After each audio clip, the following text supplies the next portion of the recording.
దేవుని వాక్యాన్ని మనం విందాం. ఆదికాండం 40వ అధ్యాయం 17వ వాక్యాన్ని చదువుతారు. చిన్న విషయమే,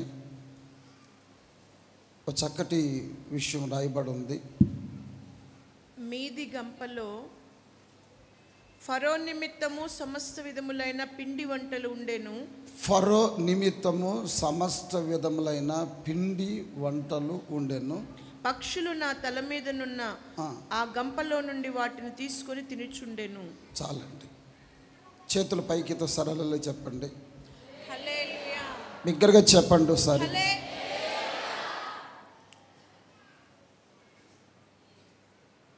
రాజు దగ్గర పనిచేస్తున్నటువంటి ఇద్దరు రాజు విషయంలో వాళ్ళు తప్పు చేసి వాళ్ళు చెరసాలలో వేయబడ్డారు. వినాలి, చెరసాలలో వేయబడ్డారు. అదే చెరసాలలో యోసేపును కూడా తీసుకుని వచ్చి చెరసాల్లో వేసినట్లు మనం బైబిల్లో మనం చూస్తాం. ఆయన చెరసాల్లో ఉండి మోకాళ్ళ మీద ఉండి ప్రార్థన చేసుకుంటున్నాడు. మిగిలినటువంటి ఆ ఇద్దరు కూడా యోసేపుని చాలా పరీక్షిస్తూ ఉన్నారు.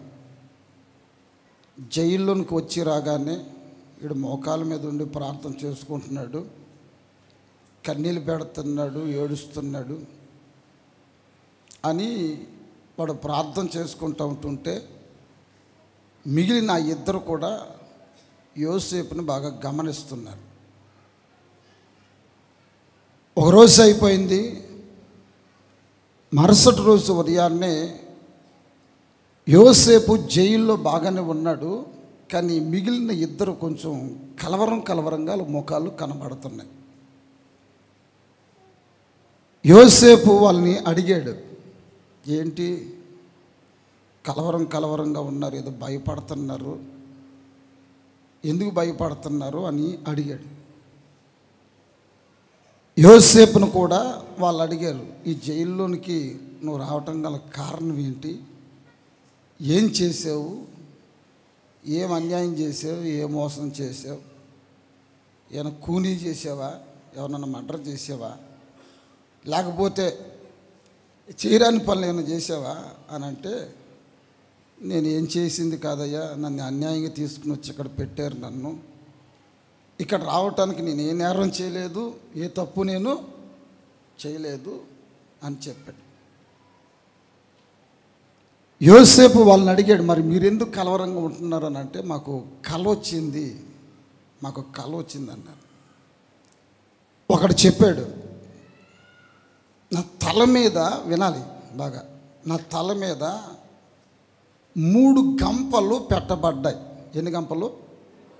అందరు చెప్పాలి, ఎన్ని గంపలు? దాంట్లో ఫరో నిమిత్తం, దేశాన్ని పరిపాలిస్తున్నటువంటి ఫరో, అతని నిమిత్తం మంచి పిండి వంటలన్నీ కూడా చేయబడ్డాయి. పిండి వంటలు ఆ 3 గంపలు, గంపం మీద గంప, దానిపైన ఒక గంప అట్లా పెట్టబడ్డాయి. 3 గంపలు ఒకే తల మీద పెట్టబడ్డాయి. ఆ పైన ఉన్నటువంటి గంపలో ఫరో నిమిత్తం ఉంచబడిన పిండి వంటలు, అవి ఆకాశ పక్షులు వచ్చి ఒక్కొక్కదాన్ని తన్నుకుని తీసుకుని వెళ్ళిపోతున్నాయి. ఆ పిండి వంటలు తినేస్తున్నాయి. తల మీద పెట్టబడిన ఒక గంప, ఆ గంప నిండా పిండి వంటలు, సమృద్ధిగా అనుభవించవలసిన ఒక అనుభవం, అనుభవించాలి అని అనుకునేసరికి ఏమొచ్చి తీసుకెళ్తున్నాయి? నోళ్ళ చెప్పరే, ఏమొచ్చి తీసుకెళ్తున్నాయి? ఆకాశ పక్షులు వచ్చి తీసుకుని వెళ్ళిపోతున్నాయి. ఈరోజు నేను ఆరాధనలో మీతో చెప్పాలనుకున్న మాట ఏంటంటే, ఒక గంపని మీ తల మీద పెట్టాడు ఆయన. అందరూ ఆమెను చెప్పండి, గట్టిగా ఆమెను చెప్పుకోరే. దాని మీద రకరకాల పిండి వంటలు ఉన్నాయండి. ఈ సంవత్సరానికి సరిపడే అంత పిండి వంటలు ఉన్నాయి. మన ఇళ్ళల్లో పిండి వంటలు ఏదైనా చేసామనుకోండి, ఏదైనా కార్యక్రమం క్రిస్మస్ వస్తే మన ఇళ్ళలో ఖాళీగా ఉండం కదా, పిల్లలకి ఏదో ఒకటి చేసి పెట్టాలి. స్వీటు, హాటు, రకరకాల ఐటమ్స్ అంతా చేసి పెడితే పిల్లలు ఆ పిండి వంటలు చూసి దుఃఖపడతారా, సంతోషంగా ఉంటారా? చెప్పండి. ఏడుస్తారా? నాకు అదే అని అంటారా? అనరు. చాలా సంతోషంగా ఉంటారు. అట్లాంటి సంతోషాన్ని కళ్ళ ముందే ఆకాశ పక్షులు వచ్చి తీసుకుని వెళ్ళిపోతున్నాయి అనుకోండి, చాలా దుఃఖపడతాం. మనం చాలా దుఃఖపడతాం. నీవు పొందవలసిన ఒక ఆశీర్వాదం నీ తల మీద ఆయన పెడితే ఆకాశ పక్షులు వచ్చి, ఆకాశ పక్షులు అంటే సాతానుకు సంబంధించిన కొన్ని ఆలోచనలు, సాతానుకు సంబంధించిన కొన్ని చిహ్నాలు, సాతాను సంబంధించినటువంటి కొన్ని దురాత్మలు, అవి మన తల మీదకి రావలసిన ఒక ఆశీర్వాదాన్ని అవి శుభ్రంగా తన్నుకుని వెళ్ళిపోతున్నాయి. ఇలాంటి పరిస్థితులు కొందరి జీవితాల్లో మనం చూస్తూ ఉంటాం. ప్రభువు నిన్ను ఆశీర్వదించి ఒక గంపను నీ తల మీద పెట్టి దాని నిండా పిండి వంటలు పెట్టి నీ దేశపు రాజు, నీ కుటుంబం, నీ పిల్లలు అందరూ సంతోషించేటట్లు ఆ గంప నిండా ఒక ఆశీర్వాదాన్ని పెడితే ఆ ఆశీర్వాదం ఏ పక్షులు వచ్చి తన్నుకుని వెళ్తున్నాయో నాకు తెలియదు. నీ తల మీద ఉంచబడిన ఆ గంపలో ఇలాంటి పరిస్థితులు కొందరి జీవితాల్లో కలుగుతూ ఉంటాయి. ఈ ఆరాధనలు నేను మీతో చెప్తూ వస్తున్నాను. అదిగో రాజు దగ్గర పనిచేసిన ఒక వ్యక్తి తల మీద ఉంచబడిన గంప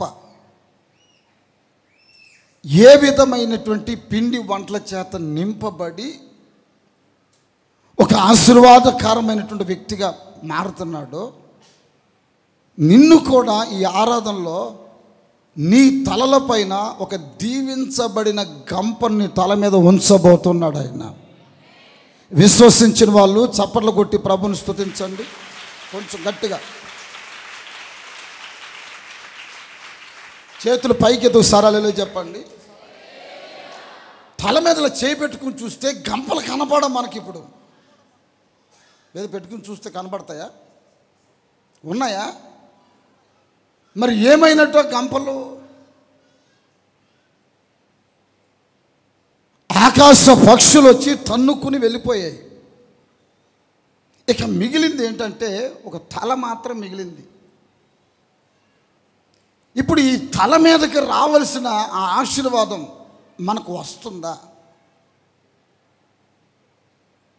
కొందరు జీవితాల్లో జరగకూడదు ఏదన్నా జరిగిందనుకోండి, నా తలరాత అని చెప్పి ముందు తల బాదుకుంటారు. తల తబా బాదుకుంటారు. నా కర్మ, నా శాపం, నా తల్లి గర్భంలో నేను ఎందుకు పుట్టాను నాకు అర్థం కావట్లేదు అని పుట్టిన దినాన్ని కూడా శపించుకునే వాళ్ళు ఉన్నారండి. తల బాదుకునే వాళ్ళు ఉన్నారు. తల తీసుకుని గోడకేసి బాదుకునే వాళ్ళు ఉన్నారు. బ్రతకడం కంటే చావే మేలు అనుకుని శపించుకునే వాళ్ళు ఉన్నారు. మా తలరాతలు ఇంతే అని వాళ్ళ యొక్క తలరాతలను తలంచుకొని కుమిలి ఏడ్చేవాళ్ళు చాలామంది ఉన్నారు. ఇట్లాంటి పరిస్థితులు ఒకవేళ మీ కుటుంబాల్లో మిమ్మల్ని వెంటాడవచ్చు. కానీ ఈ ఆరాధనలో ఓ చక్కని ఆశీర్వాదాన్ని ఆయన మీ తలల మీద ఉంచాలని కోరుకుంటున్నాడండి ఆయన. అందరూ ఒకసారి ఆమెను చెప్పండి, కొంచెం గట్టిగా ఆమెను చెప్పండి. దావీదు తన కీర్తనలు ఏమంటాడంటే 138వ కీర్తన 4వ వాక్యం. 38వ కీర్తన 4వ వాక్యం. యెహోవా 38వ కీర్తన 4వ నా వాక్యం. దోషములు నా దోషములు నా తల మీదుగా పొర్లిపోయినవి, నా తల మీదగా పొర్లి పోయినవి. ఆ, నేను మోయలేని బరువు వల్లే అవి నా మీద మోపబడి. చూసారండి, నా తల మీద మోయలేనంత బరువుగా మోపబడి నా దోషములు నా పాపములు నా తల మీద ఉన్నాయి.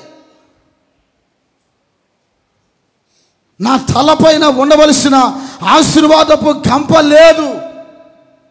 మరి ఇప్పుడు నా తల మీద ఏముందో తెలిసిన? నా దోషములు నా పాపములు నా తల మీద ఉన్నాయి. మోయలేనంత బరువుగా అవి మార్చబడ్డాయి. నేను వాటిని అనుభవిస్తున్నాను. నా పరిస్థితి ఆ విధంగా మార్చబడింది. ఎజ్రా గ్రంథంలో 9వ అధ్యాయం 6వ వాక్యం కూడా ఏమంటాడంటే, మా దోషములు మా తలల మీదకు వచ్చాయి. దేవా దేవా, నా దేవా, ఆ, నా ముఖము నీ వైపు ఎత్తుకొనుటకు సిగ్గుపడి భిన్నుడనై ఉన్నాను. మా దోషములు మా తలలకు పైగా హెచ్చి ఉన్నవి. చాలండి. చూసారా, నెహెమ్యా ప్రార్థన చేస్తూ మా దోషములు మా తలల మీద ఎచ్చుగా ఉన్నాయి. మేము పైకి లేచి ఒక ఆశీర్వాదకరమైనటువంటి ఒక స్థితిలో ఉండలేకపోతున్నాం. కారణం ఏంటంటే పాపములు మా తలల మీదకు వచ్చి ఉన్నాయి. నిజమే, ఒక వ్యక్తి ఆశీర్వాదం పొందాలన్నా,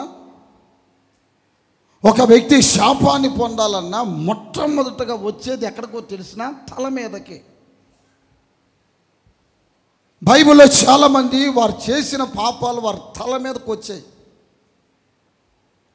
హామాను చేసినది వారి తల మీదకు వచ్చింది అని రాస్తుంది వాక్యంలో. హామాను ఏదైతే చేశాడో ఆ విషయం అంతా కూడా అతని మీదకు వచ్చింది. నాబాలు చేసినది యెహోవా అతని మీద, అతని తల మీదకి తీసుకుని వచ్చి పెట్టాడు. సౌలు జీవితంలో కూడా అంటాడు కదా, నేను చేసింది నా తల మీదకే వచ్చింది. అది ఎవరి తల మీదకే రాలేదు, నేను చేసింది నా తల మీదకే వచ్చింది. ఇట్లాగా చాలామంది వారు చేసింది, వారు ఎలా ప్రవర్తించారో, ఎలా మాట్లాడారో, ఎలా వారి జీవితంలో ఏమండి మూర్ఖించి వాళ్ళు ప్రవర్తించారో అదంతా వారి తలల మీదకు వచ్చింది. యేసు ప్రభు కావాలా బరబ్బా కావాలా అని అడిగితే మాకు బరబ్బాయే కావాలి అని అడిగారు. పిలాతు చేయి కడుక్కున్నప్పుడు ప్రజలందరూ అన్న మాట ఏంటంటే, అది మా మీదను చెప్పండి, మా పిల్లల మీద ఉండును గాక అని కోరుకున్నారు. అది వాళ్ళ మీదే కాకుండా కొన్నిసార్లు వారి పిల్లల మీద కూడా వస్తుంది. అది వినాలి, పిల్లల మీద కూడా వస్తుంది. ఆకాను అనే వ్యక్తి చిన్న పనే చేసింది, వాడితో పోలేదు. ఎవరి దాకా వచ్చింది? అది పిల్లలకి, సంతానం మీదకు వచ్చింది. ఆకానుతో పాటు తన భార్యని, తన పిల్లల్ని, వారి వంశాన్ని, వారికి ఉన్నటువంటి పశువుల్ని సమస్తాన్ని కూడా అకోరు లోయలోనికి వెళ్ళి తీసుకుని వెళ్ళి అగ్ని చేత కాల్చారని రాస్తుంది. జాగ్రత్తగా వినాలి విషయాల్ని. చేతులు పైకి సరళలో చేద్దాం, దగ్గరగా చెప్తాం హల్లెలూయా. వారి తలల మీదకు వచ్చింది. కొన్నిసార్లు పిల్లల తలల మీదకి వచ్చి ఏంటి వెంటాడుకుంటూ వస్తుంది. గెహాజీ ఉన్నాడు,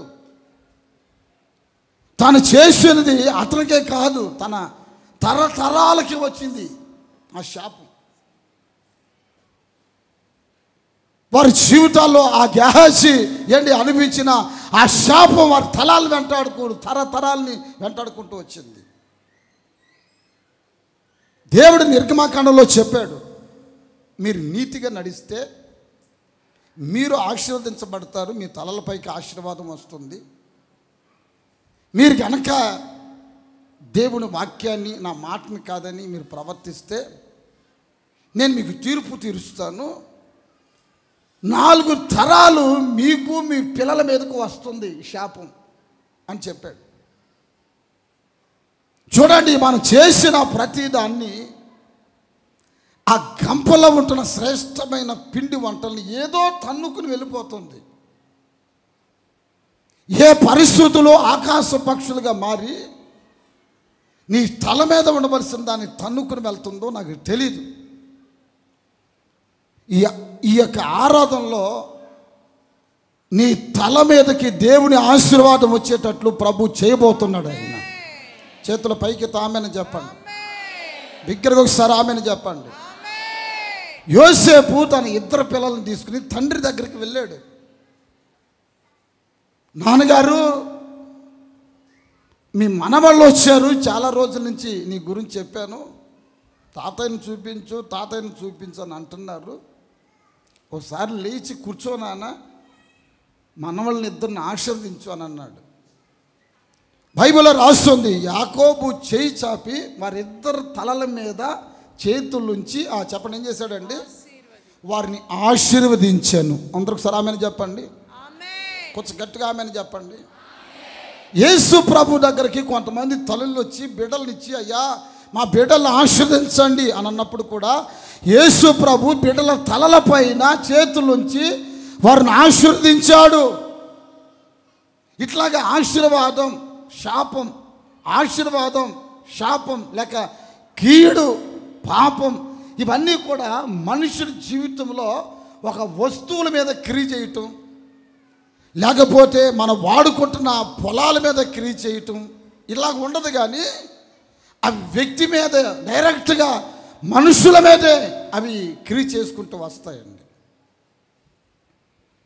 మనుషుల మీదకే వస్తాయి. ఆ మనిషి శపించబడితే ఆయన పట్టింది ఏదైనా శపించబడుతుంది.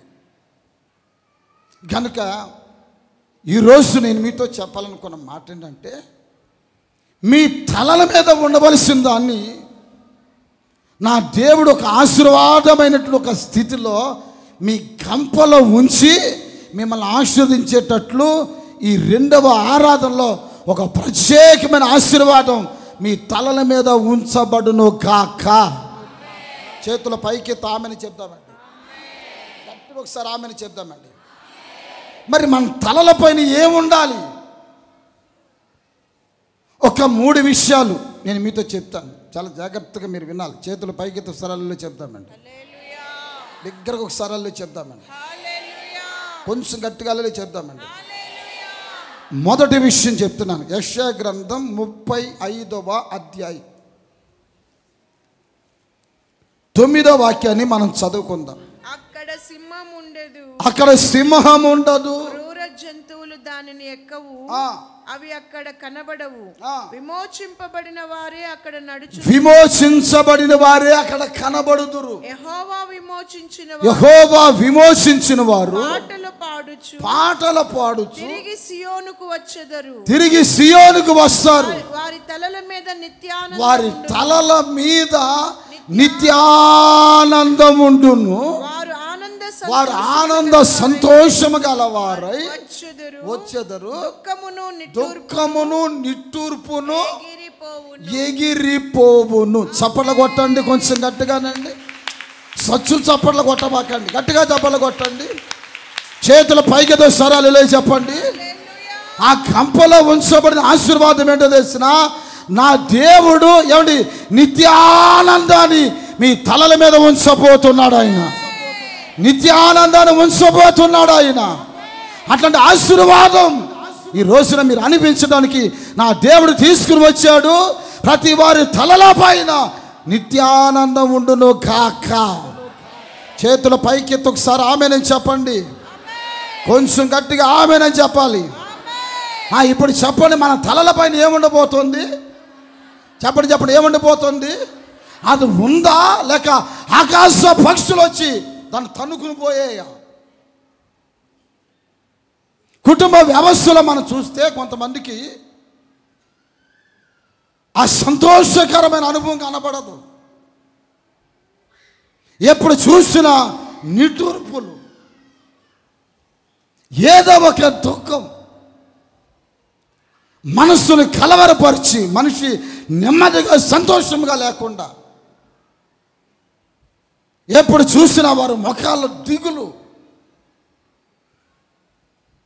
ఎప్పుడు సంతోషంగా కనబడతారేమని చూస్తాం కానివ్వండి, ఆ వ్యక్తుల యొక్క జీవితాలు చూస్తే ఆశీర్వాదం కనుమరుగైపోతుంది. కారణం ఏమై ఉండొచ్చు? మనిషి రోజున ఐకిక విచారాల చేత మనసులో పాపపు రుగ్మతం ఏర్పడి మనసుని కబలించి మనిషి సంతోషంగా ఆనందంగా ఉండవలసిన వాడు ఆనందం ఎక్కడుందని ఎదుర్కొంటున్నాడు. ఈ రోజున నీ సంతోషాన్ని పోగొట్టింది ఏంటి? ఒక ఆనందకరముగా ఉండవలసిన నీ జీవితం ఎందుకని దుఃఖాక్రాంతంగా మార్చబడింది? ఎప్పుడు చూసినా నిట్టూర్పుల మధ్యలో కొనసాగుతుంది.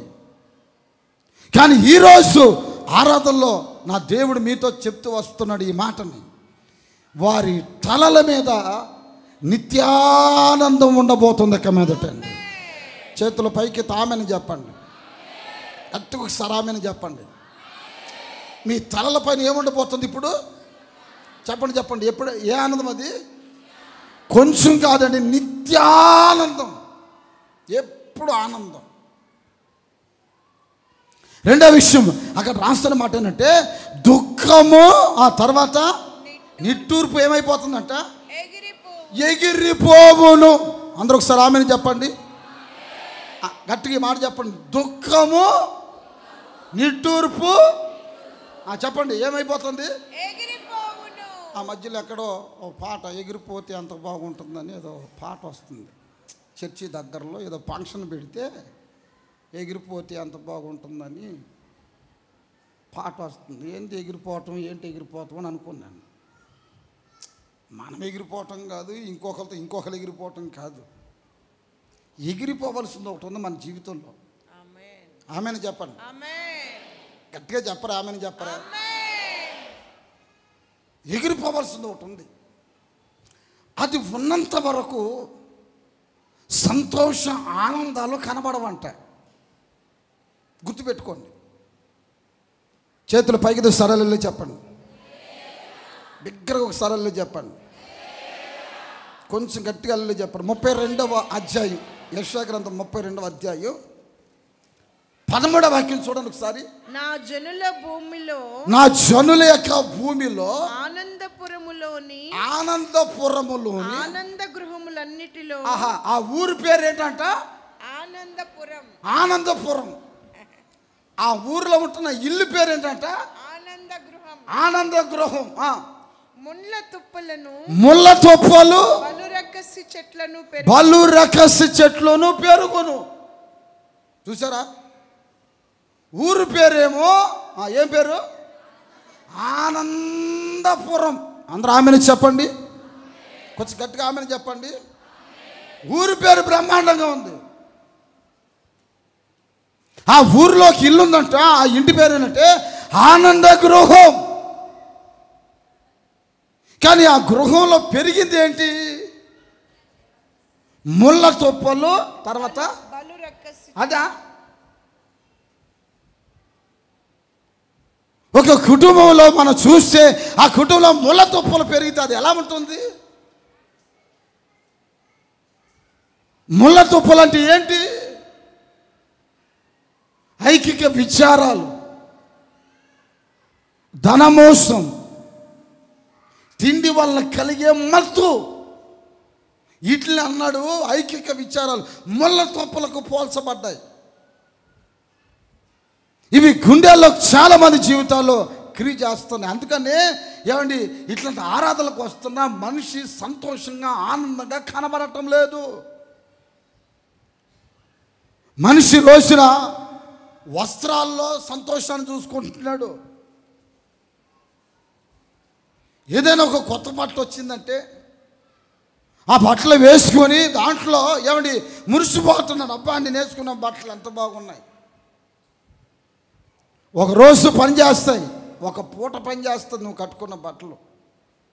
మరుసటి రోజు ఒకవేళ అదే కనుక బట్టలు వేసుకుని వెళ్తే దిబ్బల్లో ఉన్న ఈగలన్నీ నీ చుట్టూ చేరుతాయి. దిబ్బల్లో తిరుగుతున్నాయి చూశానండి ఈగలు, అవన్నీ నీ చుట్టూ చేరుతాయి. అంతేకాదు 10 నిమిషాలు నీ దగ్గర ఎవరు నిలబడలేరు ఆ కంపుకి. ఒక రోజుకు సరిపోతుంది నేను వేసుకున్న బట్టలు. ఆనందం అంతటితోనే. చాలామంది డబ్బులో చూసుకుంటున్నారు ఆనందాన్ని. శరీర బలగాలు ఉన్నంత వరకు బాగానే ఉంటుంది డబ్బు అయినా. కొంచెం మంచాన పడేమనుకోండి, ఆ డబ్బు ఎంత ఉంటున్నా ఆరోగ్యం లేకపోతే నీ జీవితంలో కలగవలసిన ఆశీర్వాదం, సంతోషం, ఆనందం పొరపాటుని కనబడదు. బట్టల్లో చూసుకునే ఆనందం, డబ్బులో చూసే ఆనందం. చూడండి, కొంతమంది శరీర బలగాల్లో చూసుకుంటారు ఆనందాన్ని. నాకేం బలం తక్కువ, ఆరోగ్యంగా ఉంటున్నాను నేను, కండబలం ఉంది నాకు, రోజుకు 5 కిలోమీటర్లు పరిగెత్తుతున్నాను, 100 గుంజీలు తీస్తున్నాను నేను, ఊపిరి బిగబెట్టి 2 నిమిషాలు అట్లాగా నిలబడగలుగుతున్నాను, అంత ఉంది నాకు తట్టుకునే అంత అని శరీర ఆరోగ్యాల నిమిత్తమై కొంతమంది దాని మీద ఆధారపడుతూ నాకు ఉంది కదా అని దాని మీద సంతోషపడుతూ వస్తున్నారు. చూడండి, నేను చెప్పే విషయాలు ఎక్కడెక్కడో ఏదేదో విషయాల్లో సంతోషాన్ని మనిషి వెతుకుతున్నాడు. కానీ ఎంతకాలం? ఈరోజు నేను మీతో చెప్పాలనుకున్న మాటనంటే, నిత్యానందం మీ తలల మీద ఉండాలంటే అక్కడ రాసిన మాట, వారు విమోచించబడాలి. అందరూ ఒకసారి ఆమెను చెప్పండి. చేతుల పైకి ఒకసారి ఆమెను చెప్పండి. వారు విమోచించబడాలి. వారు విమోచించబడితే నా దేవుడు వారి తలల పైన నిత్యానందాన్ని ఉంచబోతున్నాడు. వారి తలల పైన నిత్యానందాన్ని నా దేవుడు ఉంచుతాడు. అట్లాంటి ఆశీర్వాదం ఈ రోజు నువ్వు అనిపించాలంటే నీ విమోచించబడాలి. పాపములో నుంచి, శాపములో నుంచి, దరిద్రమైన ఆలోచనలో నుంచి, సుఖభోగాల నుంచి విమోచించబడాలి. యేసు రక్తం చేత కడగబడి, పవిత్రపరచబడి, పరిశుద్ధపరచబడి, ఏ రక్తమైతే వాళ్ళని శుద్ధి చేస్తుందో ఆ రక్తము కొరకు నీవు సాక్షిగా బ్రతకాలి. అలాంటి జీవితాన్ని చేయగలిగితే కనుక అదిగో మీ తలల మీద నిత్యానందం ఎప్పుడు నిలిచి ఉండబోతుంది. దుఃఖము, నిట్టూర్పు ఎగిరిపోయేటట్లు ప్రభు చేయబోతున్నాడు. చప్పట్లు కొట్టి ప్రభుని స్తుతించండి. కొంచెం గట్టిగా చప్పట్లు కొట్టి చేతులు పైకి సరళి చెప్తామండి. దగ్గరగా ఒక సరళి చెప్పండి. గట్టిగా ఒక సరళి చెప్పండి. విమోచించబడాలి. దైవజనుడైన పేతురు కూడా తన పత్రికలో రాస్తాడు. ఏమని అంటాడంటే, గొర్రెల యొక్కయు వెండి బంగారాల చేత మనం విమోచించబడలేదు. అవి క్షయమైపోయే వస్తువులు. అమూల్యమైన రక్తము చేత, ఎడ్ల రక్తం వలన, కోళ్ళ రక్తం వలన, మేకల రక్తం వలన మనం విమోచించబడలా. నిష్కలంకమైన క్రీస్తు రక్తము చేత మీరు విమోచించబడ్డారు. మీరు మీ సొత్తు కాదు. ఈ దేహము దేవునికి ఏమై ఉంది? ఆలయం. దేవుని ఆత్మ మీలో నివసించుతున్నదని మీరు ఎరుగరా? ఈ శరీరాన్ని జారత్వానికి కాదు, ఈ శరీరాన్ని విగ్రహారాధనకి కాదు, వెలుపట జరుగుతున్న పాపానికి కాదు. నీ విమోచించబడాలి. పరిశుద్ధులు నడుస్తున్నటువంటి నడవడికి తగినట్లుగా నీవు ప్రవర్తించాలి. పరిశుద్ధులు ఎలాగా ఉండాలో అలాంటి జీవితాన్ని నువ్వు చేయాలి. అలా చేసినప్పుడే అదిగో నీ మనస్సులో, నీ ఆత్మలో కూడా ఒక నిత్యము ఉండే ఒక సంతోషాన్ని, శాశ్వత కాలం ఉండే ఒక సంతోషాన్ని అది మీరు అనుభవించగలుగుతూ వస్తారు. దుఃఖం ఏమాత్రం కూడా మీ దరికి చారదు. నిట్టూర్పులు మీ జీవితాలు ఎప్పుడు కనబడవు. ఇలాంటి జీవితాన్ని నా దేవుడిని జీవితంలో తొలగించి ఒక సంతోషకరమైనటువంటి జీవితాన్ని ప్రభు నీకు ప్రసాదించాలని కోరుకుంటున్నాడు ఆయన. సామెతల పుస్తకం అంటాడు కదా, సంతోషకరమైన మనసు ముఖమునకు ఏమనిస్తుందంట? చెప్పండి ఏమనిస్తుందండి? తేటతనాన్ని కలుగు చేసుకుని వస్తుంది. సంతోషకరమైన మనసు. వారి ముఖాలు చూడగానే మనం చెప్పొచ్చు, అబ్బా ఈమె హృదయంలో సంతోషం ఉందని, ఈమె మనసులో సంతోషం ఉందని. కానీ ఆ మనస్సు ఉన్నంత వరకు ముఖము చాలా ప్రశాంతంగా కనబడుతుంది, ఆరోగ్యంగా కలకల్లాడుతూ కనపడుతూ వస్తుంది. మనో దుఃఖం అంట ఎముకలను ఎండిపోతుంది, విరిచేస్తుంది. ఎప్పుడు చూసినా మనసులో దుఃఖం. ఏ కారణాల చేత కుటుంబ జీవితాలు మనం చూస్తే నా భర్త నన్ను సరిగ్గా పట్టించుకోవట్లేదు అని ఒక దుఃఖం. వినాలి, చేతులు పైకితో సరళలే చెప్పండి, గట్టిగా ఒక సరళే చెప్పండి. చాలా దుఃఖం. నా భర్త నన్ను సరిగ్గా పట్టించుకోవట్లేదు అనే దుఃఖం. కుటుంబ వ్యవస్థలో నా పిల్లలు సరైనటువంటి ఆధ్యాత్మికమైన ఆశీర్వాదాల్లో ఎదగలేకపోతున్నారనే దుఃఖం. ఇట్లాంటి పరిస్థితులన్నీ కూడా చాలామంది నిట్టూర్పు విడిచి చివరికి వాళ్ళ కన్నులు గుంటలు పడుతున్నాయి. దావీదు భక్తుడు అంటాడు కదా, నిట్టూర్పు చేత నా మోకాలు బలహీనమైపోయాయి, నా కళ్ళు ఏమైపోయినాయి చెప్పండి? మెరకలైపోయినాయి, గుంటలు పడిపోయినాయి.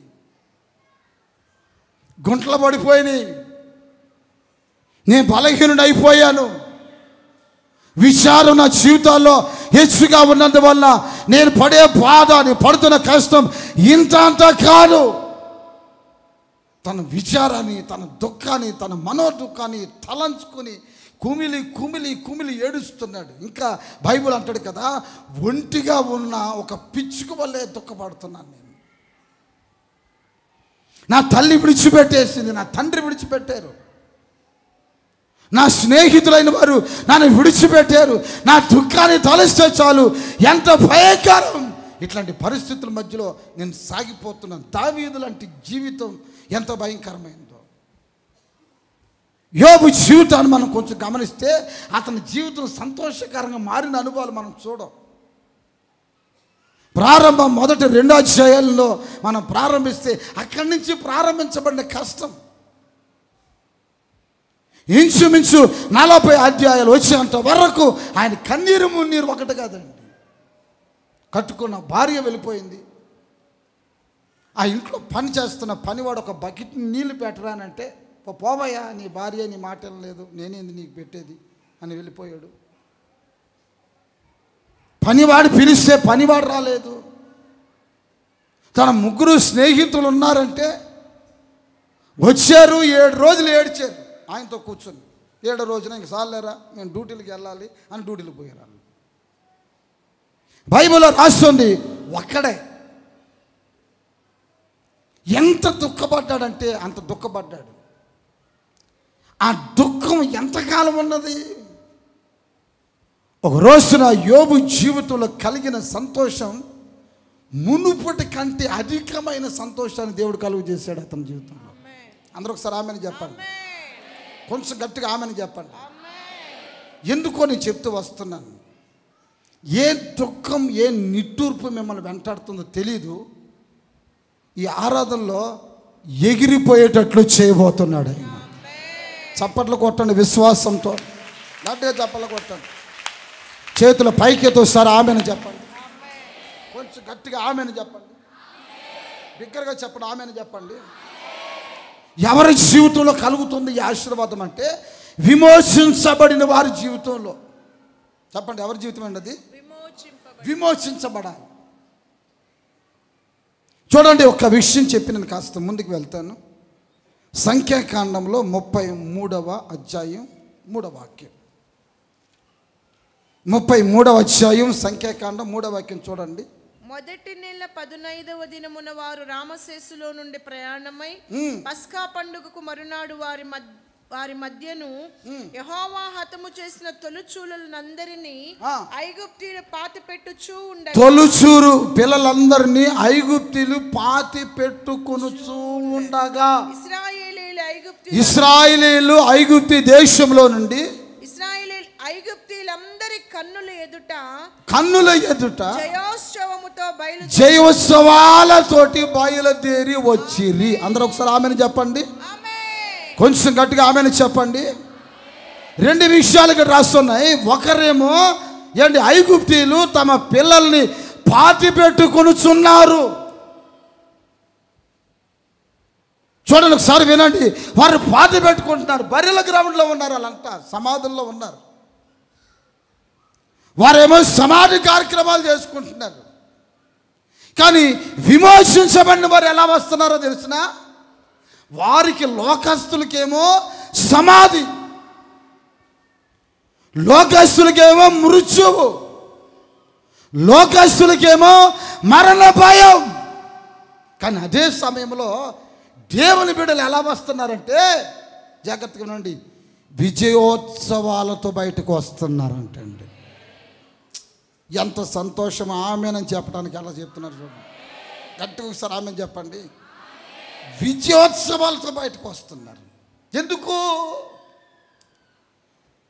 40 సంవత్సరాల భయంకరమైన బానిసత్వం నుంచి విడుదల.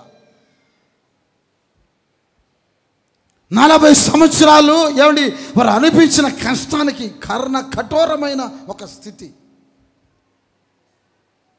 వారి జీవితంలో అనిపించిన పరిస్థితి, యావత్ బాధ ఏమండి ఐగుప్తు గుమ్మం దాటంగానే దేవుడు వాళ్ళని విజయోత్సవాలతో బయటకు తీసుకుని వస్తున్నాడు. ఏంట్రా, వాళ్ళందరూ సమాధులు పండుగలు చేసుకుంటున్నారు, పిల్లలను పాతి పెట్టుకుంటున్నారు, కన్నెలతో వాళ్ళు ఉన్నారు. వీళ్ళ ఇంతగా ఏంటి విజయోత్సవాలతో సంతోషంతో గంతులు వేస్తూ వెళ్తున్నారు ఏంటి అని చెప్పి ఆలోచన చేస్తే, యెహోవా తన ప్రజల్ని విమోచించాడండి, విడుదల కలుగు చేశాడు. ఒక విడుదల అది దేని నుండైనా కావచ్చు, వినాలి.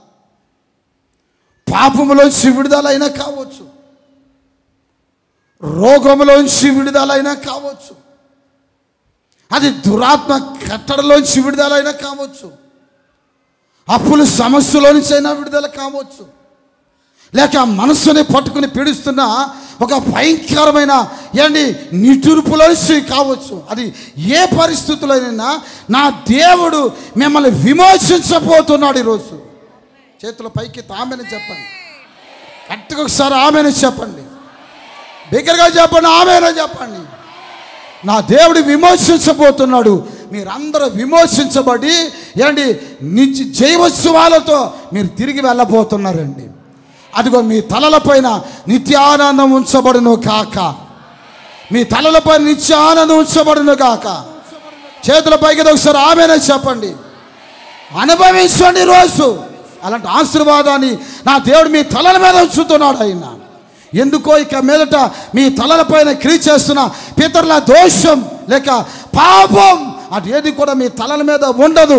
యేసు నామములో దాన్ని తొలగించబడును కాక, తొలగించబడును గాక. నిత్యానందం మీ తలల మీద ఉంటుంది. ఇక మీదట మీరు విజయోత్సవాలతో బయలుదేరి వెళ్ళబోతున్నారు. ఇక మీదట అందరూ ఒకసారి ఆమెను చెప్పండి. 105వ కీర్తనలో 43వ వాక్యం కూడా చూసుకుందాం. 105వ కీర్తన, ఆయన తన ప్రజల్ని సంతోషముతోనూ తాను ఏర్పరుచుకున్న వారిని అదిగా ఉత్సాహ ధ్వనితో వెలుపలకి రప్పించాను.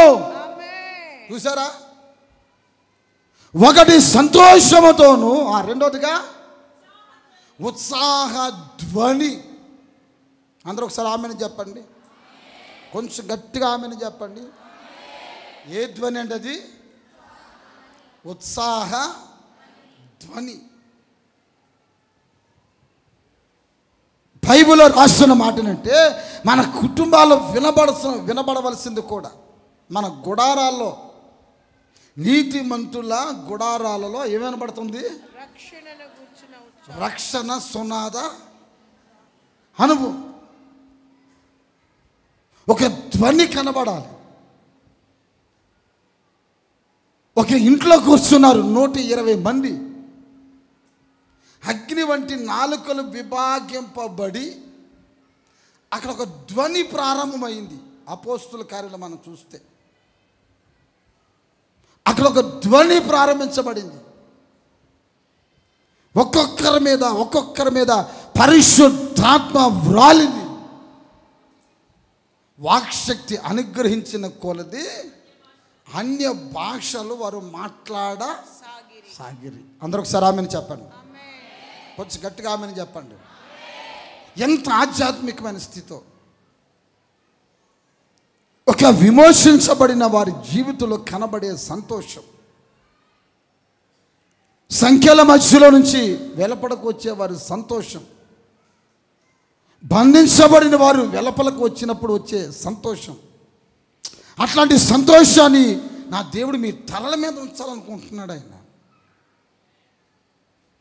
అదే సమయంలో దుఃఖము నిట్టూర్పు కూడా ఎగిరిపోతుంది. సంతోషం కలిగిన వారంగా మనం బయటికి వెలుపటకు వచ్చేటట్లు దేవుడు చేయబోతున్నాడు. అది ఎక్కడ ఉంటుందో తెలిసిన మీ తలల మీద ఉంచబోతున్నాడు ఆయన. గట్టిగా ఆమెను చెప్పుకోండి. గట్టిగా ఒకసారి ఆమెను చెప్పండి. నా తల మీద ఇట్లాంటి ఆశీర్వాదాన్ని ఉంచబోతున్నాడు. రెండవ విషయం చెప్తాను చూడండి. సామెతల గ్రంథం 10వ అధ్యాయం 6వ వాక్యం చదువుకుందామండి. నీతిమంతుని యొక్క తల మీదకి ఆశీర్వాదము వచ్చును. అందరూ ఒకసారి ఆమెను చెప్తారా? కొంచెం గట్టిగా ఆమెను చెప్తారా? ఇప్పుడు రెండోది, మొదటి విషయం చెప్పాను, మీ తలల మీద ఏముండబోతుందని చెప్పాను? నిత్యానందం ఉండబోతుంది. రెండో విషయం, నా తల మీదకి లేక మీ తల మీదకి, నీతిమంతుని తల మీదకి ఆశీర్వాదం తప్పనిసరిగా వస్తుంది. అంతే. అందరూ ఆమెను చెప్పండి. మీరు నీతిగా బ్రతికితే, యథార్థంగా మీరు బ్రతికితే, నమ్మకస్తులై మీరు బ్రతకగలిగితే, దేవుడు చూస్తున్నప్పుడు దేవుని కళ్ళ ఎదుట నువ్వు బ్రతకగలిగితే గనక ఎంతమంది ఆపాలని చూస్తున్నా ఆ ఆశీర్వాదం నీ తల మీదకి రాకుండా మాత్రం చెప్పండి ఉండదు. తప్పనిసరిగా వస్తుంది. అంతే. ఏదో చేస్తున్నారు ఆశీర్వాదం రాకుండా, అదేం జరిగేది కాదు. మేము ఆశీర్వదించబడటం ఏంటి మా బంధువులకి ఇష్టం లేదండి, మా ఇరుగు పొరుగు వాళ్ళకి ఇష్టం లేదు. మమ్మల్ని గురించి మేము ఆస్వాదించబడటం, దీవించబడటం, వర్ధిల్లటం చూసి మాకు ఏదేదో చేస్తున్నారండి. అవన్నీ జరగవు నీ జీవితంలో.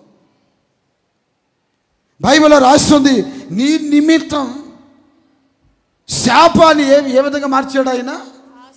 ఆశీర్వాదకరంగా మార్చాడు. ఒకప్పుడు నీ జీవితం శాపమే, కానీ అట్లాంటి శాపాన్ని దేవుడు ఆశీర్వాదకరంగా మారుస్తున్నాడు ఆయన.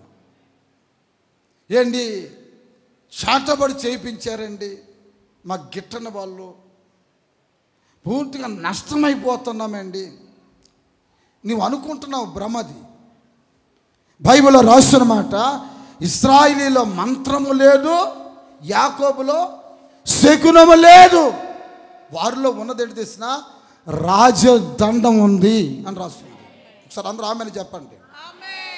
ఇట్లాంటివి ఏవి క్రియ చేయవు దేవుని బిడ్డల పైన. మరి వారి తలల మీదకి వచ్చేది ఏంటి? ఆశీర్వాదం. ఒక ఆశీర్వాదాన్ని మనం అనుభవించాలంటే దానికి ఒక తగిన అర్హత కావాలి. అర్హత లేనప్పుడు ఎన్ని ఆశీర్వాదాలు తల మీదకి వస్తున్నా ఆ ఆశీర్వాదం క్రియ చేయదు. ఆశీర్వాదానికి అర్హులుగా మార్చబడాలి. యేసు ప్రభు చెప్పాడు కదా, ఒక ఇంటికి మీరు వెళ్ళినప్పుడు ఆ ఇంట్లోకి అడుగుపెట్టి ప్రార్థన చేయండి, ఆ ఇంటి వారికి శుభమని చెప్పండి. ఆ ఇల్లు యోగ్యమైందైతే కనుక నీవు పలికిన ఆ ఆశీర్వాదం ఆ ఇంటి మీదకి వస్తుంది. ఆ ఇల్లు యోగ్యమైంది కాకపోతే నీ ఆశీర్వాదం నీతో పాటు తిరిగి వచ్చేస్తుంది. అంటే ఒక మనిషి యోగ్యుడై ఉండాలి, లేక అర్హత కలిగిన వాడై ఉండాలి. అలాంటి అర్హత కలిగిన వాడికి దేవుడు వారి తలలపైన ఆశీర్వాదం ఉంచబోతున్నాడు. ఒకసారి అందరూ ఆమెను చెప్పండి. ఇక్కడ ఇంతమంది కూర్చున్నారు కదా, మీ తలలపైకి ఆశీర్వాదం వస్తుంది, మీ తలలపైకి అదిగో ఆశీర్వాదం వస్తుంది అని అంటే మీరు నిజంగా చప్పట్లు కొడతారు. మీరు నిజంగా చప్పట్లు కొట్టేస్తారు. అది నాకు తెలుసు కదా, చెప్తున్నాను కదా. అల్లెల్లో చెప్పడం సార్ కొంచెం గట్టిగా. వచ్చేస్తుంది ఆశీర్వాదం అని అంటే చప్పట్లు కొట్టేస్తారు. అదిగో మీ గర్భాల్లో ఉంటున్నటువంటి గడ్డలు పగిలిపోతున్నట్టు చప్పట్లు కొట్టేస్తారు. మీ చెవులు మూతలు పడుతున్నాయి కాదు, మీ చెవులు తెరబడుతున్నాయి అని అన్నామని కూడా చప్పట్లు కొట్టేస్తారు. దెబ్బకి చేతులు పైకి సరళలో చెప్పండి. అదిగో ఇల్లు కట్టుకోబోతున్నారంటే చప్పట్లు కొట్టేస్తారు. మీరు కార్లు కొనేస్తున్నారు అని అంటే చాలండి, వా అని చెప్పి ఇంకా లేచి మాట్లాడేస్తుంది భాషలో. ఇంకేముంది అని అన్నాం అనుకోండి, ఆ చుట్టుపక్కల ఉంటున్న పొలాన్ని దున్నేసినట్టు దున్నేస్తుంది అంతే. ఇది మీకు వచ్చే ఒక రకమైనటువంటి దాన్ని ఏమనాలో నాకు అర్థం కావట్లేదు. నా భాషలో చెప్పాలంటే పూనకం అంటారు దాన్ని. ఏంటది? పూనకం వచ్చింది. అలాగా ఇట్లాంటి మాటలు అనగానే ఎగురుతాం. నేను అంటున్నాను, ఒక్క నిమిషంలో అలాగ పొంగు వచ్చి అలాగ అనిగిపోయింది. మరి నెక్స్ట్ ఏంటి వచ్చిందా? నేను అంటుంది ఏదో అప్పటికప్పుడు అలాగ పొంగిపోయి మళ్ళా పొయ్యిల పాలు అయిపోగానే చల్లారిపోవటం కాదు. ఆ ఆశీర్వాదం ఈరోజు నీ తల మీదకి వచ్చును కాక. చప్పట్లు కొట్టి అనిపించండి, గట్టిగా అనిపించండి. ఎవరి తల మీదకి వస్తుందో తెలిసిన నీతిమంతుడి తల మీదకి వచ్చును గాక. అందరూ ఆమెను చెప్పాలి, గట్టిగా ఒకసారి ఆమెను చెప్పాలి. ఎవరి తల మీదకి అంటే మనం కాదనమాట, మనం కాదు. నీతిమంతుడు ఎక్కడుంటాడో ఎదుక్కోవాలి. మనం ఇప్పుడు కర్నూలు ఏ మూలన ఉంటాడో ఎదుక్కోవాలా. ఎవరి తల మీదకి? అదే ఆనొద్దు అంటుంది. ఎవరి తల మీదకి? ఇప్పుడు లైన్లోకి వచ్చావు. నా తల మీదకి అంటే నీ వ్యక్తిత్వం, నీ గురించి ఒక సాక్ష్యం చెప్పాలి. అదేంటి తెలిసిన, నేను నీతిగా మారాను, నా తల మీదకి ఇప్పుడు ఒక ఆశీర్వాదం రాబోతుంది. కొంచెం గట్టిగా ఆమెను చెప్దామండి. యోసేపు తల మీదకి 7 ఆశీర్వాదాలు వచ్చినట్టు మనం చూస్తాం బైబిల్లో. 7 ఆశీర్వాదాలు. యోసేపు తల మీదకే ఆ 7 ఆశీర్వాదాలు రావటానికి గల కారణం ఏంటి? యోసేపులో మనం చాలా విషయాలు మనం తెలుసుకోవచ్చు. యోసేపు ఎంత నీతిగా బ్రతుకుతున్నాడో, ఎంత భయభక్తులు కలిగి బ్రతుకుతున్నాడో. 17 సంవత్సరాల వయసులో ఒక ముదురాంటి నువ్వు నాకు కావాలని వెంటబడుతున్న ఆ సందర్భాల్లో యోసేపు, అమ్మానికి దండం పెడతాను తల్లి, నేను దేవునికి భయపడేవాడిని, నాకు నీకు సెట్ అవ్వదమ్మా అని అన్నాడు. దేవుడు అంటావేంటి? కనబడ్డా నీకు దేవుడు? మళ్ళా దేవుడు తీసుకుని వచ్చి పెడుతున్నా. అసలు ఇలాంటి ప్రేమ ఉచితంగా దొరుకుతుంటే ఎవరైనా వదులుకుంటారా? ఎవరైనా వదులుకుంటారా? నా మాటను అని చేయబట్టుకుంది. ఒకవేళ అలాంటి ముదిరాంటి కనుక నీ చేయబట్టుకుంటే నువ్వేం చేస్తావు? ఎగిరి ఐ లవ్ యూ అనేవాడివే. కానీ యోసేపు అట్లా అనలేదండి. ఒక్కసారి ఎదిరించుకొని ఓరి నాయనో యేసు రక్తం అని పరిగెడుతున్నాడు. చప్పలు కొట్టండి, కొంచెం గట్టిగా చప్పలు కొట్టండి. చేతులు పైకి సరళలే చెప్పండి, కొంచెం గట్టిగా చెప్పండి. పరుగులు తీసాడు. అట్టే అట్లాంటి పరిస్థితుల మధ్యలో ఒక స్థలములో అతను జైల్లో పెట్టారు. అక్కడ దేవుని ఆత్మచేత నింపబడ్డాడు. జరగబోయే పరిస్థితుల గురించి, జరుగుతున్న విపత్తు గురించి ఏంటి ఒక దర్శనాన్ని అతను పొందగలిగాడు. దైవాత్మ అతను క్రియ చేసింది. ఇలాంటి వాడిని మన రాజ్యంలో మనం చూడగలుగుతామా? ఇతడు దేవుని ఆత్మ కలిగిన వాడు కదా? ఇతను దేవుని ఆత్మ లేదా? ఇతను చెప్పిందంతా దేవుడు నెరవేరుస్తున్నాడు. ఆ ఊరిలో ఏమండి, ఆ స్థలంలో, ఆ రాజ్యంలో ఉంటున్న వారు కూడా యోసేపుకి భయపడ్డారు. కారణం ఏంటి తెలిసిన? పరిశుద్ధతకి, దేవుని భయానికి, దేవుని ఆత్మచేత తను పొందిన దర్శనాలకి. ఇలాంటి నీతిగా యథార్థంగా బ్రతుకుతున్న వాడి తల మీదకి వచ్చిందంట ఒక ఆశీర్వాదం. చేతులు పైకి తామని చెప్పండి, కొంచెం గట్టిగా ఆమెను చెప్పండి. ఆదికాండం 49వ అధ్యాయంలో ఈ మాటలు మనం చూస్తామండి. 24వ వాక్యాన్ని 2వ భాగం నుంచి మనం చదువుతాం.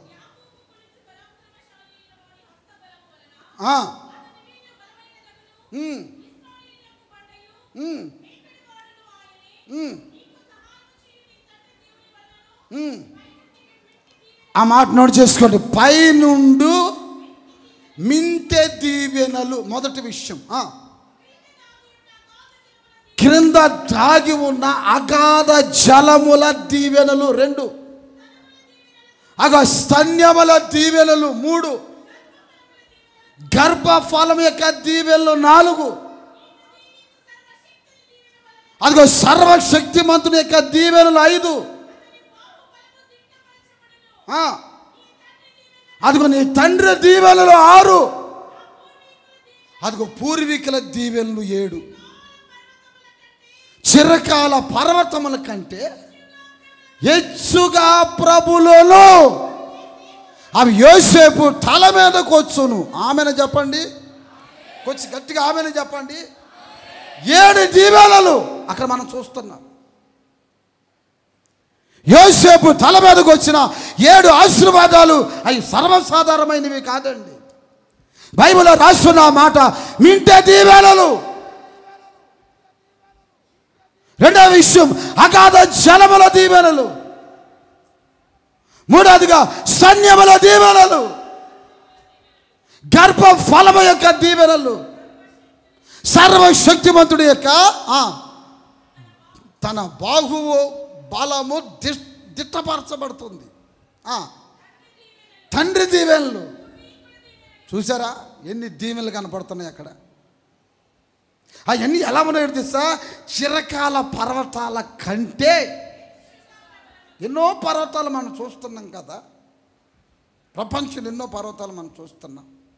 ఆ పర్వతాల కంటేనంట యోసేపు తల మీదకు వచ్చిన ఆ ఆశీర్వాదమే హెచ్చుగా కనబడుతుందంట. కొట్టండి చప్పట్లు, కొంచెం గట్టిగా గట్టిగా చప్పట్లు కొట్టండి.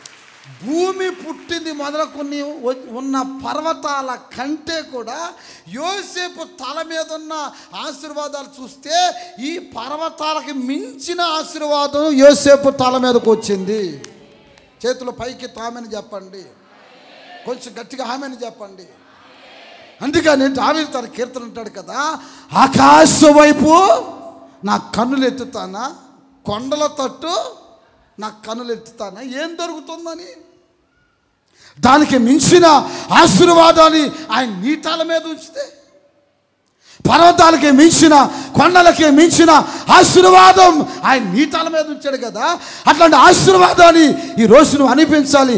అది మీ తలల మీద ఉంది, ఎవరో తలల మీద పెట్టలేదు.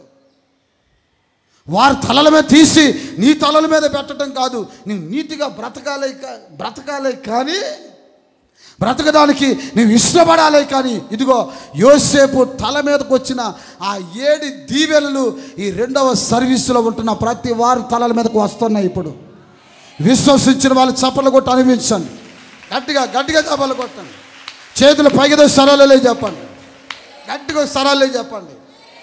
గర్భఫలం దీవెనల చేత నింపబడేవాళ్ళు. సంతానం లేకపోతే, నేను ఒక రోజున తణుకులో సేవ చేస్తున్నాను. పాలకొల్లు దగ్గర పెనుగొండ అని ఒక ఊరు ఉంది. ఆ ఊర్లో ఒక తల్లి మన చర్చికి వస్తుంటే, ఆ చర్చికి వచ్చిన ఆ తల్లి చిన్న కూటం పెడితే నేను వెళ్ళాను. చిన్న మైక్ సెట్ తీసుకుని, పిల్లల్ని తీసుకుని, రిక్షా తీసుకుని వాకింగ్ చేద్దామని ఆ ఊరికి వెళ్ళాను. ఆ 2వ ఫ్లోర్లో ఒక భయంకరమైన మత ఛాందస్తం కలిగిన మూర్ఖుడు, భయంకర తాగుబోతు, ఫుల్గా తాగి ఉన్నాడు.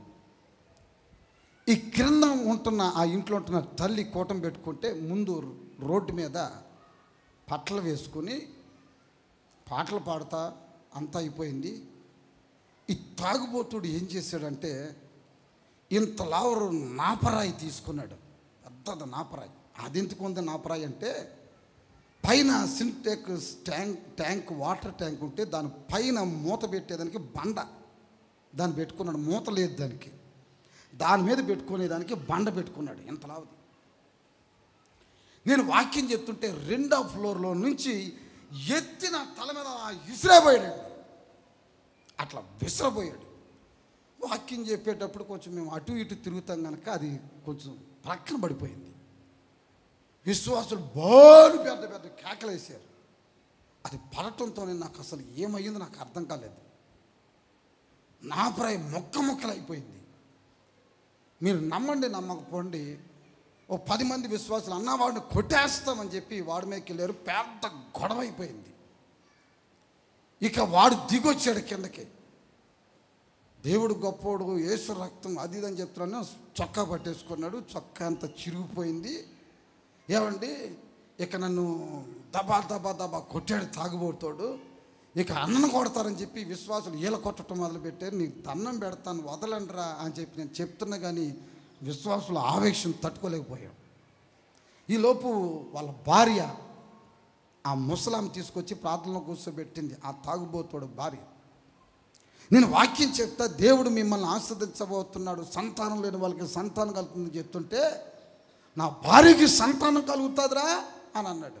ఎందుకు కలగదు, కలుగుతుందయ్యా అని అన్నా. మళ్ళా ఒక దెబ్బ కొట్టాడు నన్ను. నా భార్యకి సంతానం కలుగు ఇంకో దెబ్బ కొట్టాడండి. ఇక ఆగలేదు విశ్వాసులు.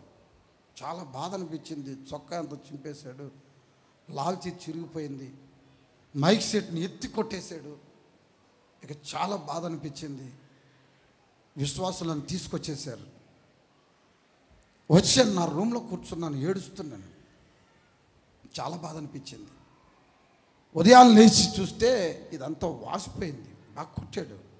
వీళ్ళ కొట్టారు, వాళ్ళు కొట్టారు. ఇక నేను దొరికాను కనుక నన్ను పట్టుకొని ఒక 2 దెబ్బలు కొట్టాడు.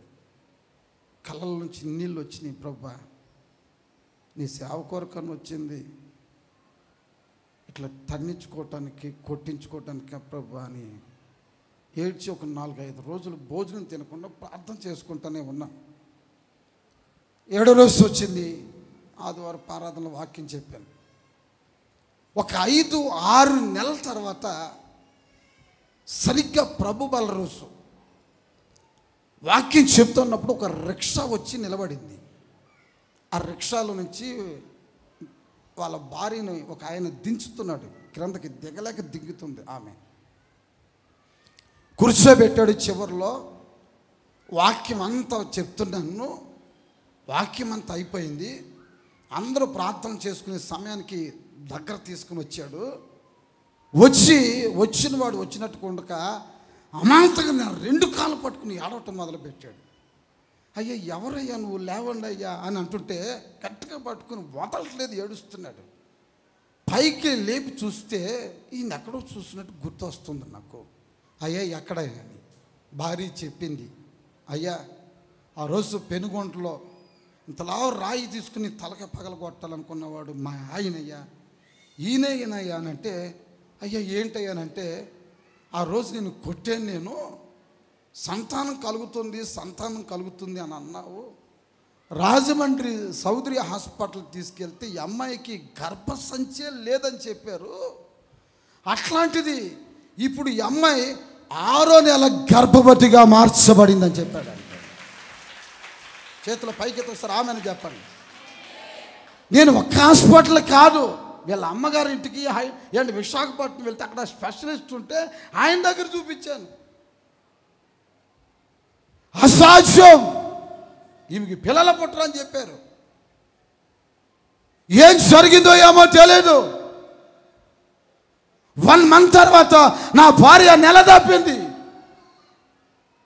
నా భార్య గర్భం తెరబడింది. నేను చూడగానే ఆశ్చర్యపడ్డాను. నా భార్య కొన్ని రోజులు ఆగిన తర్వాత చెప్పింది, అయ్యా ఆ రోజు సేవకుడు చెప్పాడు కదా, ఆ మాట నెరవేరింది అయ్యా. ఆ సేవకుడికి మనం కృతజ్ఞతగా కనబడి రావాలి, మనం చేసిన దాన్ని ఆయన క్షమించమని అడగాలి అని బయలుదేరి వచ్చారండి వాళ్ళిద్దరు. నా ప్రియ దేవుని బిడ్డలారా, ఎంత కన్నీళ్ళు అంటే అంత కన్నీళ్ళు. ఒక ప్రక్కన దేవుడు నన్ను అవమానపరచలేదు, దేవుడు నన్ను తలదించుకునేటట్లుగా చేయలేదు. నేను సవాలుగా విసిరి చెప్పిన ప్రతి మాటని దేవుడు రూఢీపరుస్తున్నాడు. ఆయన ఈ రోజు నేను మీతో చెప్తూ వస్తున్నాను ఇదే మాటను. ఒకవేళ అలాంటి పరిస్థితులు ఒకవేళ ఉంటే కనుక డేట్ వేసి పెట్టుకోండి. జానన్ ఈ మాట చెప్పాడని, సంవత్సరం తిరిగేలోపు గర్భఫలపు దీవెల చేత నింపబడబోతున్నారు. ఒక తల్లిగా నిన్ను ఆశీర్వదించబోతున్నాడు, ఒక తండ్రిగా మార్చబోతున్నాడు. రాబోతున్న దినాలలో మీ కవిగిటిలో చక్కటి బిడ్డలను ఉంచబోతున్నాడు ఆయన. అలాంటి స్థితి నా దేవుడు కలుగు చేయబోతున్నాడు ఆయన. మీ దశ మారబోతుంది. అలాంటి స్థితి మీ జీవితంలో కలుగు చేస్తాడు. ఇంకో విషయం చెప్పమంటారా? మింటే దీవెనలన్నీ మీ జీవితంలో కలగబోతున్నాయి. ఏ కష్టార్జితం మిగలదని అనుకుంటున్నావో ఆ చేతులు కష్టార్జితాన్ని మిగిలేటట్లు, నువ్వు అనిపించేటట్లు, నీవు పొందుకునేటట్లు నా ప్రభు ఆ విధంగా మార్గాలు తెరవబోతున్నాడు ఆయన. చేతులు పైకెత్తి ఒకసారి కొంచెం గట్టిగా ఆమెను చెప్పండి, కొంచెం గట్టిగా ఆమెను చెప్పండి, గట్టిగా ఒకసారి ఆమెను చెప్పండి, కొంచెం గట్టిగా ఆమెను చెప్పండి. సర్వశక్తిమంతుని యొక్క దీవెనలు నీ మీదకి రాబోతున్నాయి. బైబిల్లో రాస్తుంది, నీ తండ్రి దీవెనలు. యాకోబు యోసేపుని దీవించాడు, అట్లాంటి దీవెనలు ఏంటి తన తండ్రి దీవెనలు యోసేపు తల మీదకు వచ్చాయి. ఈరోజు నా మినిస్ట్రీ, హొసన్న మినిస్ట్రీ ఇంత ప్రథమ స్థానంలో మొదట అడుగు వేసుకుంటా బ్రహ్మాండమైనటువంటి ఒక అనుభవాల మధ్యలోనికి, ఒక ఆధ్యాత్మికమైన ఒక స్థితి, మేఘాలు తాకేంత ఒక స్థితిలోనికి ఈ మినిస్ట్రీ వచ్చింది. అంటే దీని వెనకాల కారణం ఏంటి తెలిసిన? మా దైవజనులు యేసన్న గారు, మా ఆత్మీయ తండ్రి యొక్క దీవెనలు ఈ మినిస్ట్రీ మీద ఉంచబడ్డాయి. కొంచెం గట్టిగా ఆమెను చెప్పండి.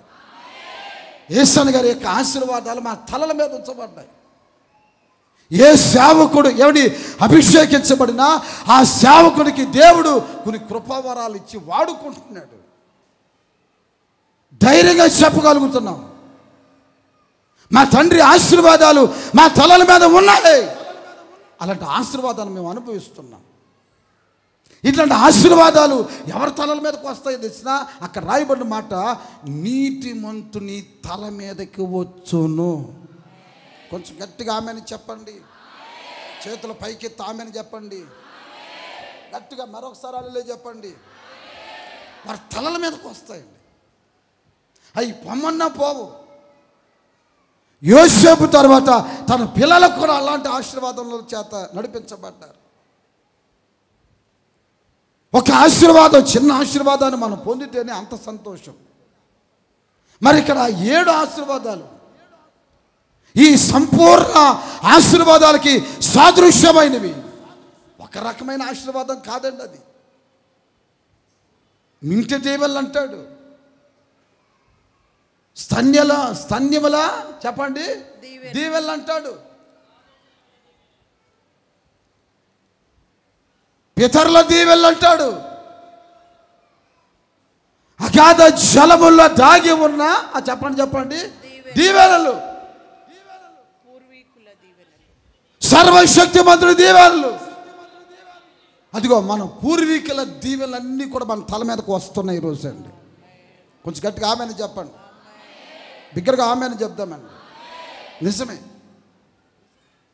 ఈ రోజున ఆధ్యాత్మికంగా మనం అనుభవిస్తున్న ఆశీర్వాదం బయట లోకంలో అనిపించే ఆశీర్వాదానికి భిన్నమైంది.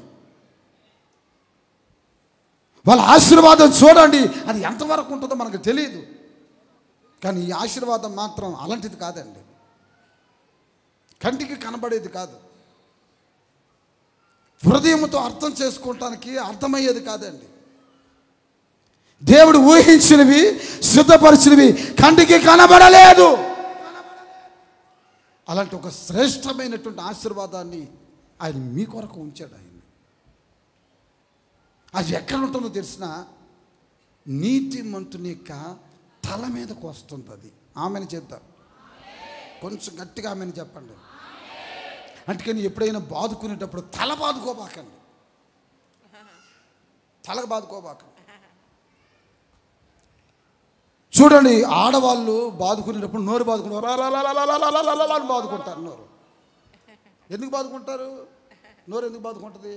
ఎక్కువ అబద్ధాలు ఆడుతుంది కనుక నోరు బాదుకుంటుంది. మగోడు తల బాదుకుంటాడు. ఎందుకు బాదుకుంటాడు? అడ్డతోటాలని పనులు చేసి నా కర్మ అంటాడు. అట్లా నిజమే అండి.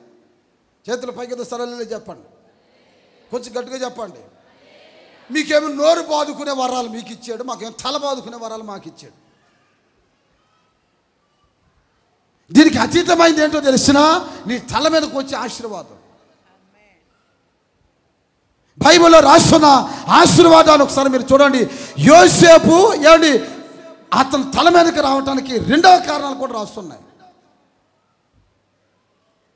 ద్వితీయోపదేశకాలు అంటాడు కదా, పొదలో ఉన్నవాడి కటాక్షము ఎవరి మీదకి వచ్చిందంట? యోసేపు తల మీదకి వచ్చింది. అక్కడ రాస్తున్న మాట, అతడు సహోదరుల నుంచి వేరుపరచబడ్డాడు. సహోదరులతో కలిసిన వాడు కాదు, సహోదరుల నుంచి వేరుపరచబడ్డాడు.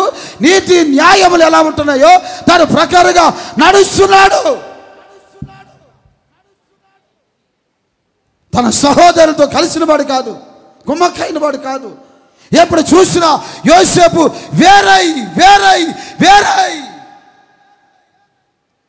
వేరైన అనుభవంలో ఎవరైతే ఉంటారో వారి తలల మీదకు వస్తాయి. ఏంటి? కులముతో కొర్నేలు, నలుగురితో నతానేలు అన్నట్లుగా కొంతమంది కొన్ని మీటింగులు పెట్టుకుంటారు. కొంతమంది అర్థమవుతుందా? కొంతమంది ఇదేనండి. ఇలా ఏ పార్టీ గెలుస్తుందిరా? ఏ పార్టీ గెలిస్తే నువ్వేం బాగుపడ్డావు? ఎవడు గెలిస్తే నీకెందుకు, గెలవకపోతే నీకెందుకు? మంచం మీద పడి ఏమండి నిమ్స్ హాస్పిటల్లో అని మూలుగుతూ ఉంటుంటే నీ దగ్గరికి పాపం వచ్చి ఎవడైనా పరామర్శించాడా? గెలిచినోడు. నీ ఆరోగ్యం నీ చేతిలో పెట్టుకోవాలి, ఓటు మన చేతిలో పెట్టుకోవాలి, నోరు అదుపులో పెట్టుకోవాలి. కొంచెం గట్టిగాల్లో చెప్పండి, కొంచెం గట్టిగాల్లో చెప్పండి, బిగ్గరగా ఒకసారి చెప్పండి. మన బాగుపరిచేదానికి రారు, మన కష్టాల మధ్యలో ఉంటే పలకరు. ఇవన్నీ ఎవడికి గెలిస్తే నీకెందుకు, గెలవకపోతే నీకెందుకు? 40 సంవత్సరాల తర్వాత మొట్టమొదటిగా ఓటేసాను నేను. 40 సంవత్సరాల తర్వాత అందరూ ఓటేయాలని నన్ను ప్రోత్సాహపరిస్తే ప్రార్థన చేసుకుని అలా ఓటేసాను. అది ఎడిపోయిందో తెలియదు. చేతులు పైకి సరళలే చెప్పండి, కొంచెం గట్టిగాలే చెప్పండి. మళ్ళా నా వెనకాల ఏమండి మళ్ళీ కొంతమంది తీసుకున్నామ్మా, మీరు కూడా వేయండమ్మా, మీరు కూడా వేయండి తల్లే అని చెప్పి నా దగ్గర నలుగురు ఉంటే వాళ్ళని కూడా తీసుకుని వెళ్ళి వేయించాను. బట్టల మీద వెళ్ళి పెట్టారు, మాడిపోయింది అంతే. మిషన్ మాడిపోయింది అంతే. మనం ఎక్కడ చేయి పెట్టినా, మనం ఎక్కడ కాలు పెట్టినా, చెప్పండి, మనం ఎక్కడ అడుగు పెట్టినా చేతులు పైకి సరే చెప్పండి, కొంచెం గట్టిగా చెప్పండి. అంతా చేతులు పైకి సరేలే చెప్పండి, కొంచెం గట్టిగా చెప్పండి, బిగ్గరగా సరేలే చెప్పండి. కానీ యోసేపు జీవితాన్ని చూడండి, సహోదరుల నుంచి ఏం చేయబడ్డాడంట? వేరు చేయబడ్డాడు. ఎవరో సహోదరులు? దైవజనుడైన పౌలు అంటున్నాడు కదా, కపట సహోదరులు, చెడు చేస్తున్నటువంటి సహోదరులు, వాళ్ళ సహోదరులే.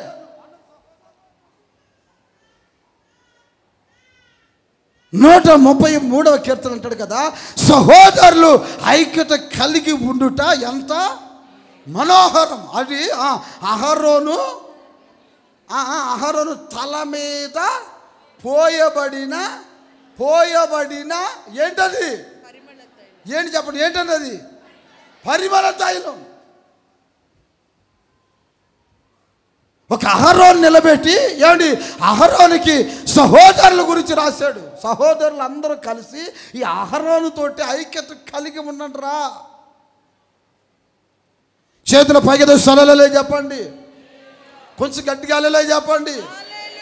12 మందికి స్వాస్థ్యాలు ఇచ్చాడు. లేవి అని అనబడుతున్నా ఏమండి, అహరోనికి ఏమి ఇవ్వలేదు? స్వాస్థ్యాన్ని ఇవ్వలేదు. ఈ అహరోను నా సేవ చేస్తాడు. అయితే సహోదరులైనటువంటి మీరందరూ అహరోనికి మీరు ఐక్యత కలిగి ఉండాలి. మీరు సంపాదించిన దశమ భాగాలు తీసుకుని వచ్చి ఇదిగో 10వ వంతు అహరోనికి ఇవ్వండి. అహరోను తీసుకుంటాడు. మీరు అలా గనక ఏమని ఉండగలిగితే అది పోయబడిన తల మీద పోయబడిన పరిమళ తైలం వల్ల ఉండబోతుంది. అది కొంచెం గట్టిగా ఆమెను చెప్పండి, కొంచెం గట్టిగా ఆమెను చెప్పండి. ఒక ఆత్మ సంబంధమైన సహోదరులు ఉన్నారు, వారితో కలిసి మనం ఉండాలి. అలాంటి జీవితాన్ని చేసేవాళ్ళు కావాలి. ఈరోజు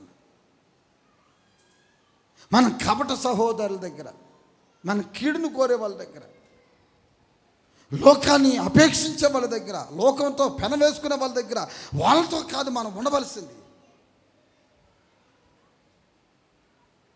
మన ఆధ్యాత్మికమైన స్థితి ఎప్పుడు కూడా ఆత్మ సంబంధమైందై ఉండాలి. వేరుపరచబడాలి, వేరవ్వాలి.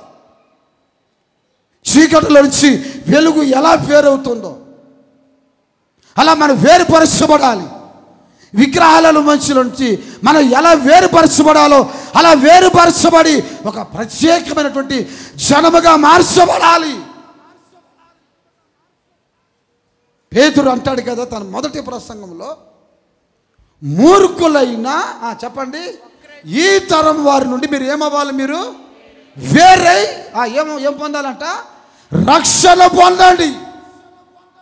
ఇప్పుడు మూర్ఖులైనా ఈ తరం వారి నుంచి వేరైనప్పుడే అది రక్షణ.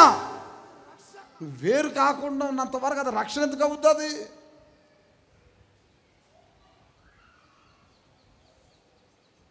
మళ్ళీ అక్కడే రాస్తాడు, రొట్టె విరిచుట యందును ప్రార్థన చేయుట యందును సహవాసములోను ఎడతెగక ఉండాలా. బైబిల్లో రాస్తుంది, వారు అలాగున ఏమండి యేసు క్రీస్తుని నమ్ముకున్న వారై వారు సంఘములో చేర్చబడ్డారు. వారు సంఘముతో కలిసారు. ఇక అప్పటి వరకు లోకంలో బ్రతికారు, ఇప్పుడు వాళ్ళు సంఘంలో కలిశారు. సంఘంలో కలిసిన వీళ్ళు ఏం చేస్తున్నారంటే జీవవాక్యాన్ని చేత్తో పట్టుకొని జ్యోతుల వల్లే ప్రకాశిస్తున్నారు. చేతుల పైకి తామని చెప్పండి, కొంచెం గట్టిగా ఆమెను చెప్పండి. చూసారా ఆ తల మీదకి వచ్చిన ఆశీర్వాదం ఎలా ఉంటుందో? 2 విషయాలు చెప్పాను. ఒకటి, మన తలల పైన ఉండవలసింది నిత్యానందం ఉండాలి. రెండో విషయం చెప్తున్నాను, నీతిమంతుల తల మీదకు వస్తుంది ఆ ఆశీర్వాదం. ఎవరి తలల మీద ఉంటే ఆ తలల మీదకి రాదు. అది ఆ ఆశీర్వాదం కూడా వాళ్ళ దగ్గర ఉంటుంది. వారే అనుభవిస్తారు, వాళ్ళే పొందగలుగుతారు. మూడో విషయం చెప్పి నేను ముగిస్తాను. చేతుల పైకి సరళలో చెప్పండి, కొంచెం గట్టిగా చెప్పండి. యోబు గ్రంథం 29వ అధ్యాయం 3వ వాక్యం చదువుకుందామండి.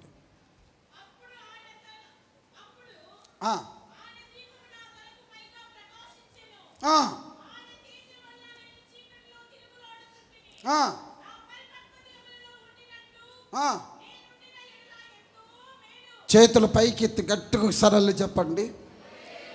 నా పిల్లలు నా చుట్టూ ఉండిరి.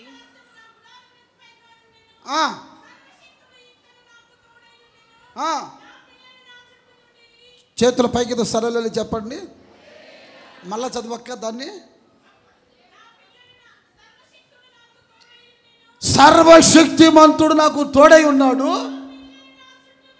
ఆ మాట అనండి, అందరూ అనండి. నా పిల్లలు నా చుట్టూ ఉండిరి. అందరూ చెప్పండి, నా పిల్లలు నా చుట్టూ ఉండిరి. నా పిల్లలు నా చుట్టూ ఉండిరి. నా తలపైన ఆయన దీపము ప్రకాశించుచూ ఉండేను. అందరూ ఒకసారి ఆమెను చెప్పండి. మొదటి విషయం చెప్పాను, మన తలల పైన నిత్యానందం ఉండాలి. రెండో విషయం చెప్తున్నాను, మన తలల పైన ఏమండి ఆశీర్వాదం ఉండబోతుంది. అది ఒక రకమైన ఆశీర్వాదం కాదు, 7 రకాలైన ఆశీర్వాదాలు రాబోతున్నాయి. ఆమెను చెప్తామండి. మూడో విషయం, ఆయన దీపము ఎక్కడుందంట? నా తల మీద ప్రకాశిస్తుంది. ఎందుకు? ఒక చీకటి బ్రతకమని కాదు. ఒకవేళ ఒక క్రైస్తవుడు చీకటి మార్గాల్లో నడిపించబడుతున్నాడంటే వాడికంటే లోకస్తుడే మేలు. ఒక క్రైస్తవ జీవితం వెలుగుతో కూడింది. 2 విషయాల మీద చెప్పాలి. తల మీద దీపం పెట్టుకుని నడవటం మేలా, నీవే ఒక దీపంలాగా మారటం మేలా? చెప్పండి గట్టిగా సరిగ్గా చెప్పండి. తల మీద దీపం పెట్టుకోవటం మంచిదా, నీవే ఒక దీపంలాగా మారటం మంచిదా? యోహాను అని ఒక వ్యక్తి ఉన్నాడు కదా, ఆయన గురించి రాస్తున్న మాట ఏంటి? అతడు మండుచు ప్రకాశించుచున్న దీపం. అతడు మండుచు ప్రకాశించుచున్న ఒక దీపం. దైవజనుడైన పౌలు గురించి రాస్తున్న మాట ఏంటంటే, నేను అన్యజనులకు నిన్ను ఎలా మారుస్తున్నాను? వెలుగుగా, ఒక వెలుగు దీపంగా మారుస్తున్నా. దేవుడు చెప్పాడు కదా, ఈ యుద్ధానికి నువ్వు రావద్దయ్యా, ఇశ్రాయేలుకి దీపమగు నీవు ఆరిపోవటం మాకు ఇష్టం లేదు. దావీదుతో ఈ మాట అన్నారు. ఏమన్నారు? దీపము లాంటి వాడివి, నీవు ఆరిపోవటం మాకు ఇష్టం లేదు. అసలు ఆ మాట అన్నాను అందరూ. దీపము లాంటి నీవు ఆరిపోవటం మాకు ఇష్టం లేదు. ఒక మనిషి దీపముగా మారటం, ఒక వ్యక్తి తలపైన దీపం పెట్టుకోవటం, ఇవన్నీ నీ జీవితంలో చీకటి కోణాల నుంచి బయటికి రావటం, ఇవి నీ బయటికి వచ్చే ఒక అనుభవం. చీకట్లో అడుగులు వేసే అనుభవం కాదేది. అందుకనే దైవవిశ్వరుడైన పేతురు తన పత్రికలో రాస్తుంటున్నాడు కదా, మనము క్రీస్తు రక్తము చేత మనము కొనబడ్డాం, కడగబడ్డాం. ఇప్పుడు మనం రాజులైన యాజక సమూహముగా మార్చబడ్డాం. క్రీస్తు యొక్క వెలుగును మనము ప్రచురం చేస్తున్నాం. అంతే కదండి, ఆయన గుణాతిశయాల్ని ప్రచురింపబడు నిమిత్తమై దేవుడు నిన్ను ఏర్పరచుకున్నాడు. ఒక ఏర్పాటు ఏంటో తెలిసినా, నీవు ఒక వెలుగుగా మార్చబడాలి. నువ్వు ఎక్కడ అడుగు పెట్టినా నీ వెలుగు వలన నీ ఎదుటిన్న చీకటి వెలుగుగా మార్చబడబోతుంది. ఇక మీదట చప్పట్లు కొట్టి ప్రభుని స్తుతించో. గట్టిగా చేతుల పైకి సరళలే చెప్పండి. బిగ్గరగా సరళలే చెప్పండి. బిగ్గరగా సరళలే చెప్పండి. యేసు నామములో వెలిగించబడదవ కాక, వెలిగించబడదవ కాక. మీ తలల పైన దీపాలు ఉండబోతున్నాయి. మీ తలలపైన దీపాలు ఉండబోతున్నాయి. దీపం ఎప్పుడు పెడతారు? తల దగ్గర చచ్చిన తర్వాత పెడతారు, కానీ దేవుడు బతుకుడుకల్లా పెడుతున్నాడు మీకు. ఆమెను చెప్పండి కొంచెం గట్టిగా, కొంచెం గట్టిగా ఆమెను చెప్పండి. ఒక ముస్లిం సహోదరి యేసు ప్రభు నమ్ముకున్నందుకు మంచి స్థితిలో ఆ కంట్రీలోనే, ఆ దేశంలోనే వాళ్ళంత డబ్బు గల్లోనికి ఒకరు లేరు. యేసు ప్రభు అని ఆ అమ్మ యేసు ప్రభువుని నమ్ముకున్నందుకు ఇంట్లో నుంచి వెలివేసేసారు. మీ పాస్టర్ దగ్గరికి వెళ్ళే యేసు ప్రభు కావాలంటున్నావు కనుక అని ఆ యేసు ప్రభు నమ్ముకున్నందుకు వెలివేసి పంపించేస్తే ఆమె వెళ్తూ ఉంటే ఒక నలుగురు ఆ అమ్మాయిని కిడ్నాప్ చేసి అరణ్యానికి తీసుకుని వెళ్ళిపోయారు. ఫుల్గా తాగి ఆ అమ్మాయిని పాడు చేయాలి అని అనుకుంటున్న ఆ సందర్భంలో కన్నీళ్ళు పెట్టి ఏడుస్తూ, నా చుట్టూ ఒక కంచి వేయ్యా, నీ నామం కొరకు నేను భరిస్తున్నాను, నీ నామం కొరకు నేను ఇట్లాంటి కష్టాన్ని ఎదుర్కొంటున్నాను. ఫుల్గా తాగి వచ్చి ఆ అమ్మాయిని పాడు చేయాలని ఒక చెట్టుకు కట్టేసి వెళ్ళి టౌన్లోకి వెళ్ళి సీసాలు, బ్రాందీ సీసాలను తెచ్చుకొని శుభ్రంగా ఆ అమ్మాయిని పాడు చేసేదానికని వచ్చారు. ప్రార్థన చేసుకుని చెట్టుకు కట్టేసిన అమ్మాయి అట్లాగే స్పృహ కోల్పోయి అట్లా పడిపోయింది. ఆ అమ్మాయిని పట్టుకుందామని ఒకడు పోయి ఆమె చెయ్యి అట్లా పెట్టబోతే అకస్మాత్తుగా ఆ అమ్మాయి దీపం వెలిగినట్లు ఒకసారి వెలిగిందంటే నేను అట్లాగే వెళ్ళగానే భయపడ్డా. ఏంట్రా, ఒక రకమైనటువంటి నిప్పులాగా అట్లా పైకి లేచింది. దగ్గరికి వెళ్ళి చేయబెడదామంటే పెద్ద కేకలు వేసి, అమ్మో ఇది మామూలు విషయం కాదు, ఆ అమ్మాయిని మనం ఏం చేయలేమని చెప్పి నలుగురు కలిపి ఒకసారి అటాక్ అయితే ఆమె చుట్టూ ఒక రకమైన అగ్ని కంచి వేయబడిందంటే. చప్పట్లు కొట్టండి కొంచెం గట్టిగా, చేతులు పైకి సరాలే చెప్పండి, కొంచెం గట్టిగా చెప్పండి, గట్టిగా సరాలే చెప్పండి. ఆ అమ్మాయికి భయపడి ఆ త్రాగుబోతులు ఆ చెట్టు కట్టేసిన ఆ అమ్మాయిని అలాగే విడిచిపెట్టి వెళ్ళిపోయారు. స్పృహ కోల్పోయినటువంటి ఆ అమ్మాయి లేచి చూస్తే ఎవరో తను కట్టినటువంటి కట్లన్నీ ఇప్పేస్తున్నాయి. అరణ్యంలో నుంచి రోడ్డు మీదకి నడుచుకుంటూ వచ్చేసరికి ఒక 6-7 కిలోమీటర్లు నడుచుకుంటూ ఓపిక లేక వచ్చి రోడ్డు మీదకి వచ్చి నిలబడుకుంది. ఒక ఆటో వస్తుంటే ఆటోని ఆపింది. అయ్యా, నన్ను పాలనా చర్చి దగ్గర తీసుకుని వెళ్ళండి, పాస్టర్ గారి దగ్గరికి. ఈ అరణ్యంలో ఏంటమ్మా ఒక్కదానివి ఉన్నావు, గొల్లుని ఏడుస్తున్న అమ్మాయి, ఏం చెప్పుకోలేక. ఎందుకు ఏడుస్తున్నావు, ఎవరు నువ్వు, ఏం జరిగింది? అయ్యా, ఇవన్నీ నేను చెప్పేది కాదు, కానీ నన్ను తీసుకొని ఆ చర్చి దగ్గర తీసుకుని వెళ్ళండి, పలానా టౌన్లో చర్చి ఉంది, అక్కడ నేను వెళ్ళే చర్చి, మా పాస్టర్ గారు ఉన్నారు అని అంటే, సరే ఆ అర్ధరాత్రి సమయంలో తీసుకుని వస్తున్నాడు. చాలా దూరం తీసుకుని వచ్చారు. వచ్చిన తర్వాత ఆ చర్చి ఎదురుగా దిగింది. ఆ ఆటో ఆయన దించాడు. ఆయనకి ఏదైనా ఇద్దామంటే చేతిలో డబ్బులు లేకపోతే ఒక ఉంగరం ఉంటే ఆ ఉంగరాన్ని తీసి ఆటో డ్రైవర్ చేతిలో పెట్టబోయింది. డ్రైవర్ లోపడుండి చెయ్యి అట్లా చాపాడు తీసుకుందామని. ఆ చేయి చాపినప్పుడు ఆ చేతి మీద ఏమని రాస్తుందంటే, ప్రధాన శిష్యుడైన పేతురు అని రాస్తుందంటే. అక్కడ ప్రధాన శిష్యుడైన పేతురు అని రాస్తుందంట. అది విన్నది, చూసింది, అమ్మో నా కొరకు పేతురుని పంపించాడని చెప్పి ఆ ఆటోలో ఉంటున్న డ్రైవర్ని పట్టుకోకపోతే పేతురు కనపడలేదు, ఆటో కనపడలేదు. నీకు తెలియకుండానే నిన్ను దేవుడు ఒక దీపంలాగా వెలిగించబోతున్నాడు ఆయన.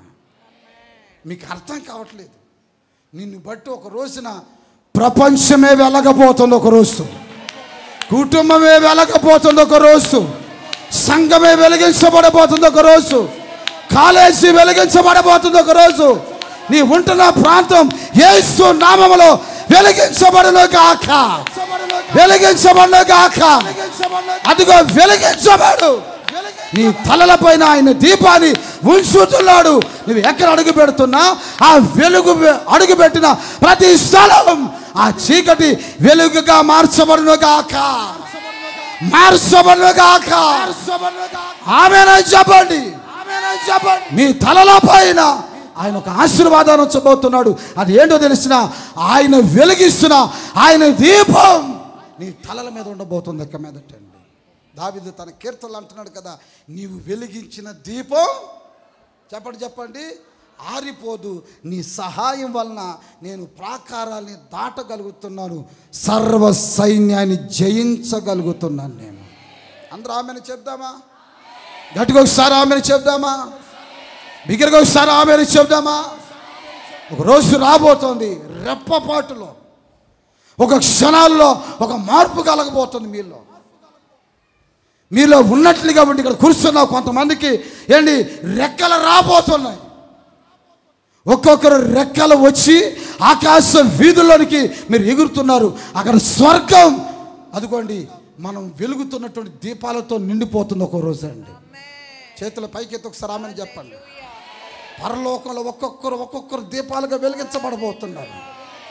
అఖండ దీపం ప్రభువైన యేసుక్రీస్తు, అఖండ జ్యోతి యేసుక్రీస్తు. ఆయన దర్శించుకోబోతున్నాం. ఆయన దర్శించుకునే ప్రతి వాడు ఇక్కడ ఉంటున్నప్పుడే వెలిగించబడాలి. అలాంటి స్థితి నీ జీవితంలో కలగాలి. ఈరోజు చేతుల పైకి ఎత్తి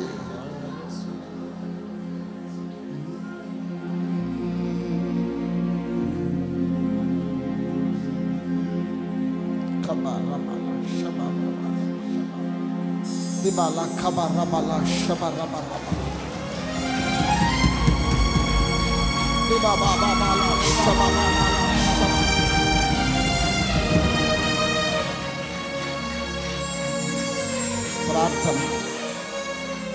ప్రార్థన చేసుకోండి. మా స్వరూపి పరిశుద్ధుడైన మా దేవ, మీకు స్తోత్రమునైనా. గత కాలం అంతా మీరు మమ్మల్ని కాపాడి ఉన్నారు ప్రభువా. ఈ పునరుద్ధాన దినమందు మీ సేవకులను మరుగుపరిచి మీరు మాతో మాట్లాడిన వాక్కుల కొరకే స్తోత్రమునైనా. మా తలల మీద ఏమున్నాయి తండ్రి? ఆ రోజున ఫరోస్ యొక్క సేవకుని యొక్క తల మీద ఉన్న ఆ యొక్క పిండి వంటలను, ఆ గంపల్లో ఉన్నవి తండ్రి ఆకాశ పక్షులు తినేస్తున్నాయి. అవును తండ్రి, ఈ మాట వింటున్నప్పుడు నాయన ఈ ఆరాధనలో చేరిన వారిలో, ఆత్మీయులైన వారిలో మా తలల మీద ఉంచిన మీ ఆశీర్వాదం అనేది ఆకాశ పక్షులు తినివేయకూడదు నాయన. మేమందరము తండ్రి ఆశీర్వదించబడిన వారం తండ్రి. మరి ఆ ఆశీర్వాదాలు అనేవి శత్రువు ఎత్తుకొని వెళ్ళిపోకూడదని తండ్రి మరొకసారి ఆత్మీయ జీవితంలో చురుకుగా ఉండడానికి మీ మాటలు మీరు మాకు తెలియచేశారు తండ్రి. పరిశుద్ధులైన వారి తలల మీద నిత్యానందం ఉంటుంది, వారు విమోచింపబడిన వారైతే. తండ్రి, విమోచింపబడిన వారి తలల మీదే నిత్య ఆనందం ఉంటుంది నాయన. ప్రభా మీకు స్తోత్రం. ఎవరి హృదయాలలో దుఃఖము, వేదన, నిట్టూర్పుల మధ్యలో నలిగిపోతున్నారు ప్రభా, వారందరి దుఃఖము, నిట్టూర్పు, వేదన ఈ పునరుద్ధానమందు ఎగిరిపోయినందు కొరకై స్తోత్రం తండ్రి, తీరిపోయినందు కొరకై స్తోత్రం తండ్రి. ఏ పాపానికి ఎవరు బానిసలై ఉండకూడదు నాయన. కల్వారి రక్తం ఇంకను ప్రవహించుచుండగా ఈ రక్తము ద్వారా విమోచింపబడిన అనుభవాలలో వస్తే వారి తలల మీద నిత్య ఆనందం ఉంటుంది. అనేకులైన విశ్వాసుల కుటుంబాలలో బలురక్కసి చెట్లు పెరుగున్నాయి నాయన. ముండ్ల తుప్పల్లాంటి సమస్యలు ప్రభువా, ఈ సమస్యలన్నిటిలో నుంచి నీ బిడ్డలు మీరు విమోచించాలని ఈ ఉదయకాలమున మీరు దిగి వచ్చినందుకు కొరకై స్తోత్రం తండ్రి. ఒక్కొక్కరి తలల మీద నిత్యానందం ఉండినట్లుగా నాయన మీరు ఆజ్ఞాపించినందుకు కొరకే స్తోత్రం తండ్రి. నిజముగా యోసేపుకి 7 రకాలైన దీవెనలు అతని తల మీద ఉండడానికి గల కారణం అతని వ్యక్తిత్వం నాయన. పరిశుద్ధులైన వారు యోసేపు వలె బ్రతకడం ఈ భూమి మీద సాధ్యమవుతుంది నాయన. మేము కూడా అలాగ మా తలల మీద తండ్రి 7 ఆశీర్వాదాలు అనుభవించే వారిగా మేము ఉండాలి ప్రభువా. నీతిమంతుని తల మీదకి ఆశీర్వాదాలు వస్తాయి, నీతి తప్పి ప్రవర్తించే వారి మీదకి ఈ ఆశీర్వాదాలు రావు నాయన. ఈ సందర్భంలో ప్రభువా నాకు కూడా గర్భ దీవెన కావాలని ఎవరు కోరుకుంటున్నారో తండ్రి, నిశ్చయముగా విశ్వసించారో తండ్రి, మరుసటి ఈ దినానికి ప్రభువా నిశ్చయముగా అలాంటి దీవెన పొందుకొనబోతున్నందుకు, దాన్ని అనుభవించబోతున్నందుకు కొరకే స్తోత్రం. ఈ దినాన మీరు ఒక కార్యం ప్రారంభించినందుకు కొరకే స్తోత్రం నాయన. యేసయ్యా మీకు స్తోత్రం నాయన. నీతిమంతులుగా ఒక్కొక్కరు ఈ భూమి మీద బ్రతకాలి ప్రభువా, మీకు స్తోత్రం నాయన. అలాగుననే ప్రభువా మీకు స్తోత్రం. మా తలల మీద మీ యొక్క దీపము ఉండాలి తండ్రి. మేము వెలిగించబడమే కాదు ప్రభువా, అనేకులు వెలిగించేవారుగా మేమే దీపమై ఉండేటట్లుగా ఈరోజు మీరు మార్పు చేసినందుకు కొరకై స్తోత్రం. ఈ ఆరాధనలో చేరిన స్త్రీ అయినా పురుషుడైనా వెలిగించబడినందుకు కొరకై స్తోత్రం. చీకటి పారిపోయినందుకు కొరకై స్తోత్రం నాయన. దీపం వల్లే మార్చబడితే కుటుంబాలు వెలుగుతాయి, వ్యక్తిగత జీవితాలు వెలుగుతాయి. ఎవ్వరూ ఆరిపోకూడదు. ఒకప్పుడు నేను దీపంగా ఉన్నాను కానీ ఇప్పుడు ఆరిపోయానని ఎవరు దుఃఖపడకుండానట్లుగా ఈ ఉదయకాలమున పరిశుద్ధాత్ముడు ఒక్కొక్కరిని వెలిగించినందుకు కొరకై స్తోత్రం తండ్రి. మీ మాటలు ఎంత అద్భుతంగా మీరు మాకు అందించారు నాయన.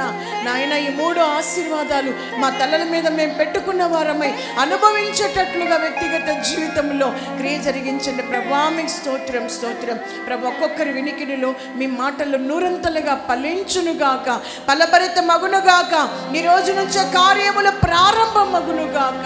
మా దేవుడు గొప్ప దేవుడు నాయన. మేము దీపమైన వారమై వెలిగించబడి మీ రహస్య రాకల్లో కొనిపోబడాలి. ఆ దినం వరకు ప్రతి బిడ్డను కాపాడండి. మీ పక్షముగా నిలువబడిన మీ సేవకులు కూడా ప్రకాశించు దీపం వలె నిత్యము మండుచున్న అనుభవాలలో మీ యొక్క సాక్షిగా మీ కొరకు ప్రకాశించాలి. మరింతగా వారికి ఆరోగ్యం ఇవ్వండి, వారిని గొప్ప చేయండి ప్రభువా, వారిని ఆశీర్వదించండి ప్రభువా, మీకు స్తోత్రం నాయన. ఈ పునరుద్ధాన ఆరాధన ఆద్యంతం ఆశీర్వాదకరంగా జరిగించినందుకు కొరకై స్తోత్రం. మీ రహస్య రాకడ కొరకు మమ్మల్ని అందరినీ సిద్ధపరచమని యేసుక్రీస్తు నామములో అడిగి వేడుకొంచున్నాము తండ్రి, ఆమేన్. సర్వశక్తుడైన తండ్రి యొక్క దీవెన, ప్రభువైన యేసుక్రీస్తు వారి ప్రశస్తమైన కృప, పరిశుద్ధాత్మ దేవుని అన్యోన్య సన్నిధి సహవాసం ఈ పునరుద్ధాన ఆరాధనలో పాల్పంపులు పొంది నా తలపైన నిత్యానందం ఉండాలని, ఆశీర్వాదం ఉండాలని, నేనే దీపం వలె మారాలని తీర్మానం చేసుకున్న ప్రతి వారికి, సకల కోటి పరిశుద్ధులకు, మరి విశేషంగా వాక్యాన్ని అందించిన తన దీనదాసులకు ఆయన కృప నిరంతరము తోడై ఉండి వెలిగించి నడిపించునుగాక. ఆమేన్.